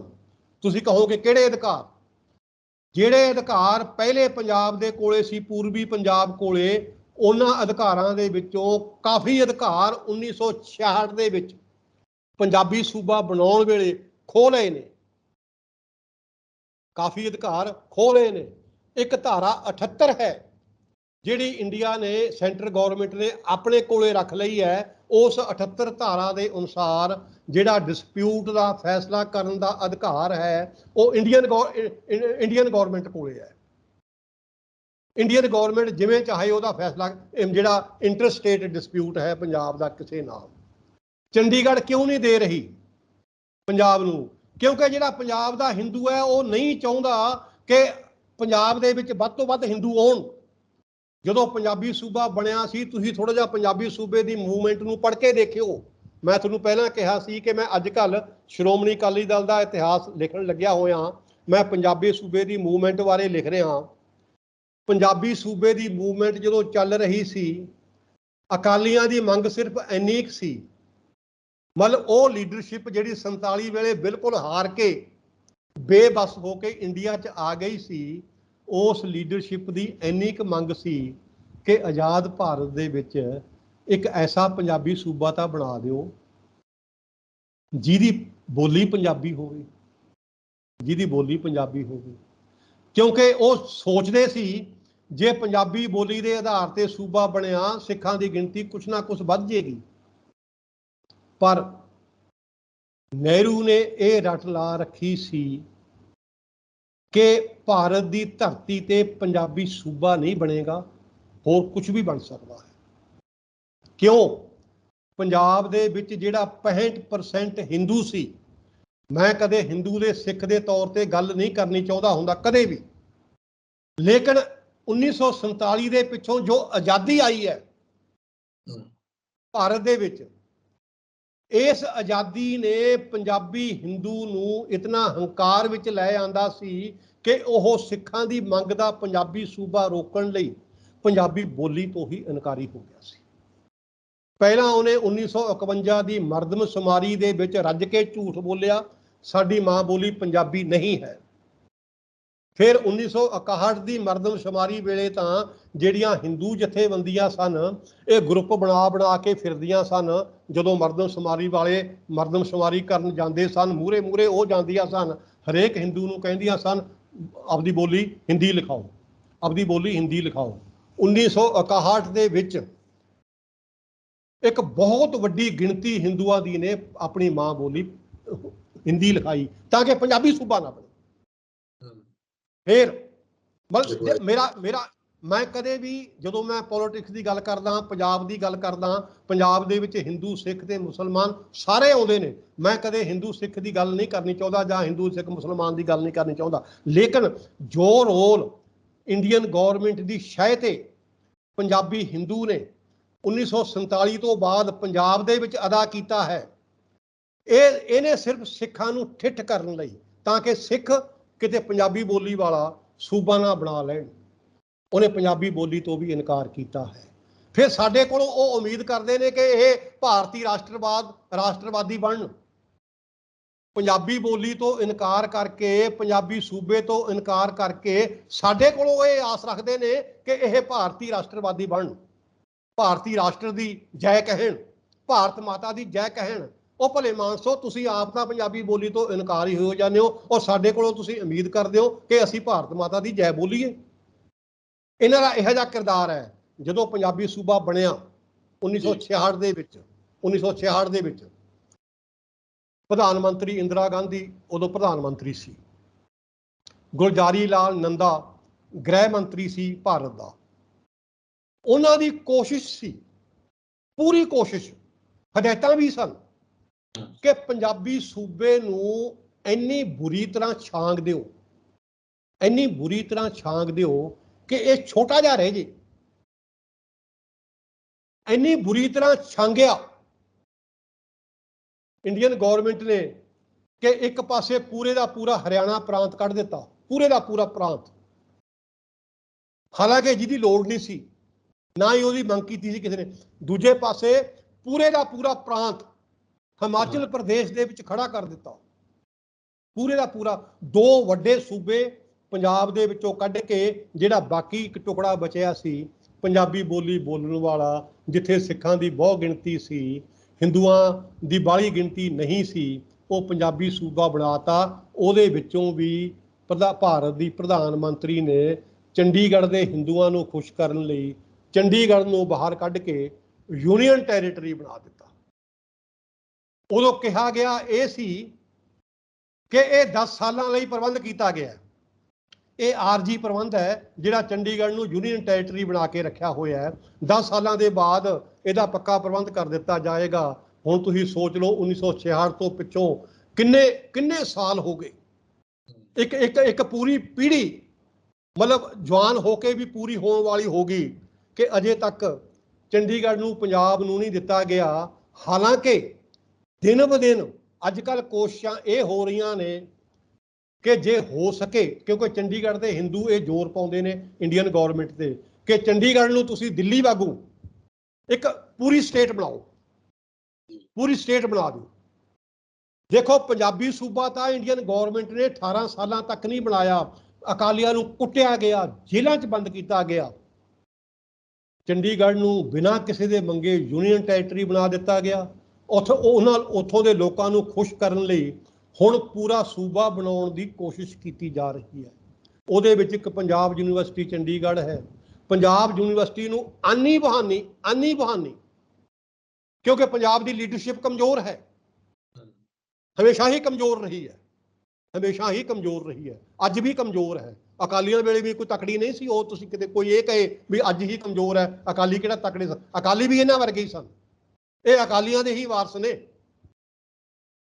ਨਾ ਅਕਾਲੀ ਗੌਰਮੈਂਟ ਨੇ ਪੰਜਾਬ ਦੇ ਅਧਿਕਾਰਾਂ ਦੀ ਰੱਖਿਆ ਕੀਤੀ ਹੈ, ਨਾ ਕਾਂਗਰਸ ਗੌਰਮੈਂਟ ਨੇ ਕੀਤੀ ਹੈ, ਨਾ ਅੱਜ ਦੀ ਗੌਰਮੈਂਟ ਇਹਦੇ ਅਧਿਕਾਰਾਂ ਦੀ ਰੱਖਿਆ ਕਰ ਰਹੀ ਹੈ। ਜੀ ਪ੍ਰੋਫੈਸਰ ਸਾਹਿਬ, ਮੈਂ ਚਾਹਾਂਗਾ ਕਿ ਅਸੀਂ ਹੁਣ ਅਖੀਰ ਵੱਲ ਚੱਲੀਏ। ਅਖੀਰ ਦੇ ਵਿੱਚ ਇਹ ਸਵਾਲ, ਤੁਸੀਂ 15-20 ਮਿੰਟ ਜਿੰਨਾ ਟਾਈਮ ਲਾਣਾ ਹੋਇਆ ਲਾ ਸਕਦੇ ਹੋ। ਸਵਾਲ ਸ਼ਾਇਦ ਇਹਦੇ ਨਾਲ ਕਈ ਸਵਾਲ ਤੁਹਾਡੇ ਸਾਹਮਣੇ ਹੋਣਗੇ ਕਿ ਇੱਕ ਤਾਂ ਇਹ ਕਿ ਇਹ ਸਾਰੀ ਹੁਣ ਦੀ ਵਾਰਤਾਲਾਪ ਤੋਂ ਇਹ ਸਮਝ ਆਉਂਦੀ ਆ ਕਿ ਜਿਹੜੇ ਅਕਾਲੀ ਕਹਿੰਦੇ ਕਿ ਅਸੀਂ 25-25 ਸਾਲ ਰਾਜ ਕੀਤਾ, ਉਹਨਾਂ ਨੂੰ ਸ਼ਾਇਦ ਇਸ ਗੱਲ ਦੀ ਸਮਝ ਨਹੀਂ ਸੀ ਕਿ ਉਹਨਾਂ ਦੇ ਜ਼ਰੀਏ ਜਿਹੜਾ ਇੱਕ ਸਟੇਟ ਨੇ ਰਾਜ ਕੀਤਾ, ਵਿਦਿਨ ਸਟੇਟ ਬਣ ਕੇ। ਤੁਹਾਨੂੰ ਇਸ ਗੱਲ ਦਾ ਜਾਂ ਤਾਂ ਇਲਮ ਸੀ ਜਾਂ ਫਿਰ ਤੁਸੀਂ ਜਾਣ ਬੁੱਝ ਕੇ ਉਹਨਾਂ ਦੇ ਨਾਲ ਲੱਗੇ ਰਹੇ, ਜਾਂ ਫਿਰ ਇਹ ਤੁਹਾਡੀਆਂ ਗਲਤੀਆਂ ਸੀ, ਇਹਨਾਂ ਨੂੰ ਵੀ ਮੰਨਣਾ ਪੈਣਾ। ਦੂਜੀ ਗੱਲ ਇਹ ਕਿ ਇਸ ਸਭ ਦੇ ਵਿੱਚੋਂ ਹੁਣ ਨਿਕਲ ਕੇ ਇਹ ਆਉਂਦਾ ਕਿ ਅੱਜ ਦੀ ਜਿਹੜੀ ਹਕੂਮਤ ਹੈ, ਇਹ ਮਤਲਬ ਕਿ ਸਾਹਮਣੇ ਲੋਕਾਂ ਦੇ ਲਿਆਂਦਾ ਜਾ ਰਿਹਾ, ਖਾਸ ਕਰ ਸਿੱਖ ਲੋਕਾਂ ਦੇ, ਕਿ ਅੱਜ ਦੀ ਜਿਹੜੀ ਹਕੂਮਤ ਹੈ ਉਹ ਪ੍ਰਧਾਨ ਮੰਤਰੀ ਮੋਦੀ ਸਾਹਿਬ ਦੇ ਅਧੀਨ ਹੋ ਕੇ ਉਹ ਪੰਜਾਬ ਲਈ ਬਹੁਤ ਕੁਝ ਸੋਚੀ ਬੈਠੀ ਹੈ, ਉਹ ਸਿੱਖਾਂ ਲਈ ਬਹੁਤ ਕੁਝ ਸੋਚੀ ਬੈਠੀ ਹੈ। ਸਿੱਖ ਆਪਣੀਆਂ ਮੰਗਾਂ ਕਿਉਂ ਨਹੀਂ ਮਨਵਾ ਲੈਂਦੇ ਉਹਨਾਂ ਤੋਂ? ਮਤਲਬ ਇਸ ਤਰ੍ਹਾਂ ਦਾ ਵੀ ਇੱਕ ਪ੍ਰੋਪੇਗੈਂਡਾ ਕਹਿ ਲਓ ਕਿ ਖੜਾ ਕੀਤਾ ਜਾ ਰਿਹਾ। ਉਹਦੇ ਵਿੱਚ ਭਾਵੇਂ ਬਾਦਲ ਪਰਿਵਾਰ ਨੂੰ ਪਾਸੇ ਹੋਣ ਦੀਆਂ ਗੱਲਾਂ ਕਰਕੇ ਅਕਾਲੀ ਦਲ ਦਿੱਲੀ ਸਟੇਟ ਖੜਾ ਕੀਤਾ, ਜਾਂ ਹੋਰ ਜਿੰਨੀਆਂ ਅਕਾਲੀ ਧਿਰਾਂ ਨੇ ਉਹਨਾਂ ਨੂੰ ਨਾਲ ਲੈ ਕੇ ਚੱਲਣ ਦੀ ਗੱਲ, ਬਾਦਲਾਂ ਨੂੰ ਇੱਕ ਪਾਸੇ ਰੱਖਣ ਦੀ ਗੱਲ ਹੈ। ਇਹ ਬੜੇ ਸਵਾਲ ਇਸ ਤਰੀਕੇ ਦੇ ਨਾਲ ਜੁੜਦੇ ਨੇ ਜਿਹਦੇ ਤੇ ਆਪਾਂ ਵਾਈਂਡ ਅਪ ਕਰੀਏ ਆ ਕੇ। ਜੀ ਜਿਹੜੀ ਵਰਤਮਾਨ ਗੱਲ ਹੈ ਸਿੱਖਾਂ ਦੀ ਗੱਲ ਤਾਂ ਇੱਥੇ ਆ ਕੇ ਨਿਬੜੇਗੀ, ਭਾਵੇਂ ਤੁਸੀਂ ਬਾਹਲੀਆਂ ਗੱਲਾਂ ਕਰਕੇ ਕਰ ਲਓ, ਭਾਵੇਂ ਥੋੜੀਆਂ ਗੱਲਾਂ ਕਰਕੇ ਕਰ ਲਓ, ਕਿ ਸਿੱਖਾਂ ਨੂੰ ਕੁਝ ਵੀ ਨਹੀਂ ਸਮਝ ਰਹੀ ਭਾਰਤ ਸਰਕਾਰ, ਕੁਝ ਵੀ ਨਹੀਂ ਸਮਝ ਰਹੀ। ਤੁਹਾਡੇ ਸਾਹਮਣੇ ਘੱਟੋ ਘੱਟ ਇੱਕ ਵਾਰ 5 ਸਾਲ ਲਈ, ਇੱਕ ਵਾਰ 10 ਸਾਲਾਂ ਲਈ ਅਕਾਲੀ ਬੀਜੇਪੀ ਨਾਲ ਰਲ ਕੇ ਪੂਰੀ ਚੰਗੀ ਤਰ੍ਹਾਂ ਰਾਜ ਕਰਕੇ ਚਲੇ ਗਏ। ਉਹਨਾਂ ਨੇ ਕੀ ਇੰਪੈਕਟ ਪਾਇਆ? ਬੀਜੇਪੀ ਉਹਨਾਂ ਨੂੰ ਰਗ ਰਗ ਤੋਂ ਜਾਣਦੀ ਹੈ, ਅਕਾਲੀਆਂ ਨੂੰ। ਬੀਜੇਪੀ ਸਮਝ ਚੁੱਕੀ ਹੈ ਕਿ ਅਕਾਲੀ ਕੀ ਨੇ। ਅਕਾਲੀ ਆਪਣੇ ਨਿੱਜੀ ਸਵਾਰਥਾਂ ਲਈ ਭੱਜੇ ਫਿਰਦੇ ਨੇ। ਭਾਰਤ ਸਰਕਾਰ ਨੂੰ ਇਸ ਗੱਲ ਦਾ ਪਤਾ ਹੈ। ਜਿੰਨੀ ਪ੍ਰਾਪਰਟੀ ਅਕਾਲੀਆਂ ਦੀ ਬਾਦਲ ਪਰਿਵਾਰ ਦੀ ਪੰਜਾਬ ਤੋਂ ਬਾਹਰ ਹੈ, ਉਹ ਕਈ ਗੁਣਾ ਜ਼ਿਆਦਾ ਆ ਪੰਜਾਬ ਨਾਲੋਂ। ਜਿਹੜੇ ਪਰਿਵਾਰ ਦੀ ਪ੍ਰਾਪਰਟੀ ਪੰਜਾਬ ਨਾਲੋਂ ਕਈ ਗੁਣਾ ਜ਼ਿਆਦਾ ਪੰਜਾਬ ਤੋਂ ਬਾਹਰ ਹੈ, ਉਹ ਭਾਰਤ ਸਰਕਾਰ ਨਾਲ ਕਿਵੇਂ ਲੜ ਲੇਗਾ? ਉਹ ਭਾਰਤ ਸਰਕਾਰ ਨੂੰ ਕਿਵੇਂ ਮਜਬੂਰ ਕਰ ਦੇਵੇਗਾ? ਇਹੀ ਹਾਲ ਕਾਂਗਰਸ ਗੌਰਮੈਂਟ ਦਾ ਹੈ। ਕਾਂਗਰਸ ਦੇ ਲੀਡਰਾਂ ਦੀ ਵੀ ਜਿੰਨੀ ਜਾਇਦਾਦ ਪੰਜਾਬ ਤੋਂ ਬਾਹਰ ਹੈ, ਉਹ ਕਿਤੇ ਜ਼ਿਆਦਾ ਹੈ। ਕੈਪਟਨ ਅਮਰਿੰਦਰ ਸਿੰਘ ਦੀ ਜਿੰਨੀ ਪ੍ਰਾਪਰਟੀ ਪੰਜਾਬ ਤੋਂ ਬਾਹਰ ਹੈ, ਕਿਤੇ ਜ਼ਿਆਦਾ ਹੈ। ਇਹ ਲੋਕ ਕਿਵੇਂ ਭਾਰਤ ਸਰਕਾਰ ਦੇ ਖਿਲਾਫ ਅੜ ਜਾਣਗੇ? ਸੋ ਕਹਿਣ ਦਾ ਮਤਲਬ ਇਹ ਹੈ ਕਿ ਭਾਰਤ ਸਰਕਾਰ ਨੂੰ ਸਿੱਖਾਂ ਦੀ ਪੂਰੀ ਭੇਤ ਹੈ, ਸਿੱਖਾਂ ਦਾ ਪੂਰਾ ਭੇਤ ਆ ਗਿਆ ਕਿ ਕੁਛ ਕਰਨ ਜੋਗੇ ਨਹੀਂ ਹੈਗੇ, ਇਹਨਾਂ ਦੀ ਲੀਡਰਸ਼ਿਪ ਕੋਈ ਨਹੀਂ ਹੈਗੀ, ਇਹਨਾਂ ਨੂੰ ਜਿਸ ਤਰ੍ਹਾਂ ਮਰਜ਼ੀ ਵਰਤ ਲਓ। ਅੱਜ ਜਿਹੜੇ ਵੀ ਸਿੱਖ ਨੂੰ ਉੱਥੇ ਫੋਨ ਕਰਕੇ ਬੁਲਾ ਲਿਆ ਜਾਂਦਾ ਹੈ ਦਿੱਲੀ ਕਿ ਤੁਹਾਨੂੰ ਮੋਦੀ ਸਾਹਿਬ ਨੇ ਖਾਣੇ ਤੇ ਬੁਲਾਇਆ ਹੈ, ਤੁਹਾਨੂੰ ਕਦੇ ਫੋਨ ਆਇਆ? ਤੁਹਾਨੂੰ ਫੋਨ ਆਇਆ ਕਦੇ? ਮੈਨੂੰ ਫੋਨ ਆਏ ਨੇ ਦੋ, ਮੈਨੂੰ 2 ਵਾਰ ਫੋਨ ਆ ਗਏ ਕਿ ਮੋਦੀ ਸਾਹਿਬ ਨਾਲ ਖਾਣੇ ਤੇ ਇਕੱਠੇ ਹੋਣਾ ਹੈ, ਪਹੁੰਚ ਜਾਓ। ਜਿਹੜੇ ਬੰਦੇ ਇਹਨਾਂ ਫੋਨ ਕਾਲਾਂ ਤੇ ਹੀ ਦਿੱਲੀ ਪਹੁੰਚਣ ਨੂੰ ਤਿਆਰ ਬੈਠੇ ਨੇ, ਇੱਕ ਪ੍ਰਧਾਨ ਮੰਤਰੀ ਨਾਲ ਖਾਣਾ ਖਾਣ ਲਈ ਜਾਂ ਚਾਹ ਪੀਣ ਲਈ, ਉਹਨਾਂ ਕੋਲੋਂ ਯਾਰ ਤੁਸੀਂ ਕਿੰਨੀ ਕਾਸ ਕਰਦੇ ਹੋ ਵੀ ਕਿੰਨਾ ਕੁ ਲੜ ਲੈਣਗੇ ਉਹ ਆਪਣੀ ਕੌਮ ਲਈ ਜਾਂ ਆਪਣੇ ਪੰਜਾਬ ਲਈ? ਸੋ ਸਿੱਖਾਂ ਬਾਰੇ ਮੋਦੀ ਨੂੰ ਸਾਰਾ ਪਤਾ ਲੱਗ ਗਿਆ। ਉਹ ਆਪਣੀ ਮਰਜ਼ੀ ਕਰ ਰਹੇ ਨੇ, ਜਿਵੇਂ ਮਰਜ਼ੀ ਵਰਤ ਰਹੇ ਨੇ, ਜਿਹਨੂੰ ਮਰਜ਼ੀ ਤੋੜ ਰਹੇ ਨੇ, ਜਿਹਨੂੰ ਮਰਜ਼ੀ ਡਰਾ ਰਹੇ ਨੇ। ਪਰ ਮੇਰੀ ਇੱਕ ਗੱਲ ਯਾਦ ਰੱਖਿਓ, ਸਾਡੇ ਕੋਲੇ ਲੀਡਰਸ਼ਿਪ ਨਹੀਂ ਹੈ ਸੁਖਵਿੰਦਰ, ਸਿੱਖਾਂ ਕੋਲ ਲੀਡਰਸ਼ਿਪ ਨਹੀਂ ਹੈ। ਆ ਜਿਹੜਾ ਹਾਲ ਹੋ ਰਿਹਾ ਹੈ ਨਾ, ਇਹ ਲੀਡਰਸ਼ਿਪ ਦੀ ਘਾਟ ਕਰਕੇ ਹੈ। ਆ ਜਿਹੜੇ ਅਸੀਂ ਵਿਗੜੇ ਤਿਗੜੇ ਜੇ ਬਿਆਨ ਦੇ ਰਹੇ ਹਾਂ, ਅੱਜ ਸਿਮਰਨਜੀਤ ਸਿੰਘ ਮਾਨ ਨੇ ਕੋਈ ਹੋਰ ਹੀ ਮੁੱਦਾ ਚੁੱਕ ਲਿਆ ਹੈ, ਹੋਰ ਹੀ ਮੁੱਦਾ ਚੁੱਕ ਲਿਆ ਹੈ ਜਿਹਦੇ ਨਾਲ ਸਾਡਾ ਕੋਈ ਸਰੋਕਾਰ ਹੀ ਨਹੀਂ, ਸਾਡੇ ਮੁੱਦੇ ਹੀ ਨਹੀਂ ਹਨ। ਲੇਕਿਨ ਇਸ ਮੁੱਦੇ ਨੂੰ ਸਾਡੇ ਮੀਡੀਆ ਨੇ ਵੀ ਇੰਨਾ ਪ੍ਰਚਾਰ ਦਿੱਤਾ ਹੈ ਕਿ ਮੁੱਕਣ ਦਾ ਨਾਂ ਨਹੀਂ ਲੈ ਰਿਹਾ ਹੈ। ਉਹ ਭਲੇ ਮਾਨਸੋ, ਕੌਣ ਤੁਹਾਡਾ ਦੁਸ਼ਮਣ ਹੈ, ਕੌਣ ਤੁਹਾਡਾ ਦੋਸਤ ਹੈ? ਤੁਸੀਂ ਇਸ ਬਹਿਸ ਕਿਉਂ ਪੈਂਦੇ ਹੋ? ਤੁਸੀਂ ਕੀ ਹੋ ਪਹਿਲਾਂ ਇਹ ਦੱਸੋ ਸਿੱਖਾਂ ਦੇ? ਕੀ ਤੁਸੀਂ ਸਿੱਖਾਂ ਨੂੰ ਸਹੀ ਨਿਸ਼ਾਨੇ ਵੱਲ ਅਗਵਾਈ ਦੇ ਰਹੇ ਹੋ? ਆਪ ਤਾਂ ਤੁਸੀਂ ਸਿੱਖਾਂ ਲਈ ਕੁਝ ਵੀ ਨਹੀਂ ਕਰ ਰਹੇ, ਫਿਰ ਕਹਿੰਦੇ ਹੋ ਕੋਈ ਸਾਨੂੰ ਅਗਵਾਈ ਦਿਓ, ਅਸੀਂ ਆਹ ਵੀ ਕਰਾਂਗੇ, ਅਸੀਂ ਆਹ ਵੀ ਕਰਾਂਗੇ।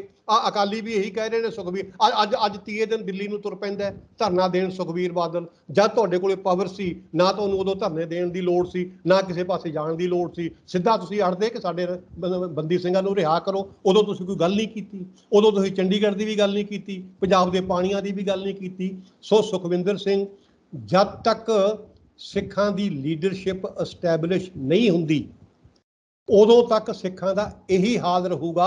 ਆਈ ਮੁੱਦੇ ਚੁੱਕੇ ਜਾਣਗੇ ਜਿਵੇਂ ਆ ਹੁਣ ਮੁੱਦੇ ਭੜਕ ਰਹੇ ਨੇ। ਤੋ ਤੁਹਾਡੇ ਸਾਹਮਣੇ ਆ ਵੀ ਕਿੰਨਾ ਇਸ ਮੁੱਦੇ ਤੇ ਪ੍ਰਚਾਰ ਹੋ ਰਿਹਾ। ਇਹ ਕੋਈ ਮੁੱਦਾ ਹੈ? ਕੰਮ ਦਾ ਮੁੱਦਾ ਹੈ ਕੋਈ? ਇਹ ਕੋਈ ਕੰਮ ਦਾ ਮੁੱਦਾ ਹੈ? ਭਗਤ ਸਿੰਘ ਸ਼ਹੀਦ ਨਹੀਂ, ਉਹ ਅੱਤਵਾਦੀ ਸੀ।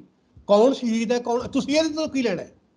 ਭਗਤ ਸਿੰਘ ਦਾ ਆਪਣਾ ਮਿਸ਼ਨ ਹੈ, ਭਗਤ ਸਿੰਘ ਦਾ ਆਪਣਾ ਮਿਸ਼ਨ ਹੈ, ਉਹਦੀ ਆਪਣੀ ਵਿਚਾਰਧਾਰਾ ਸੀ।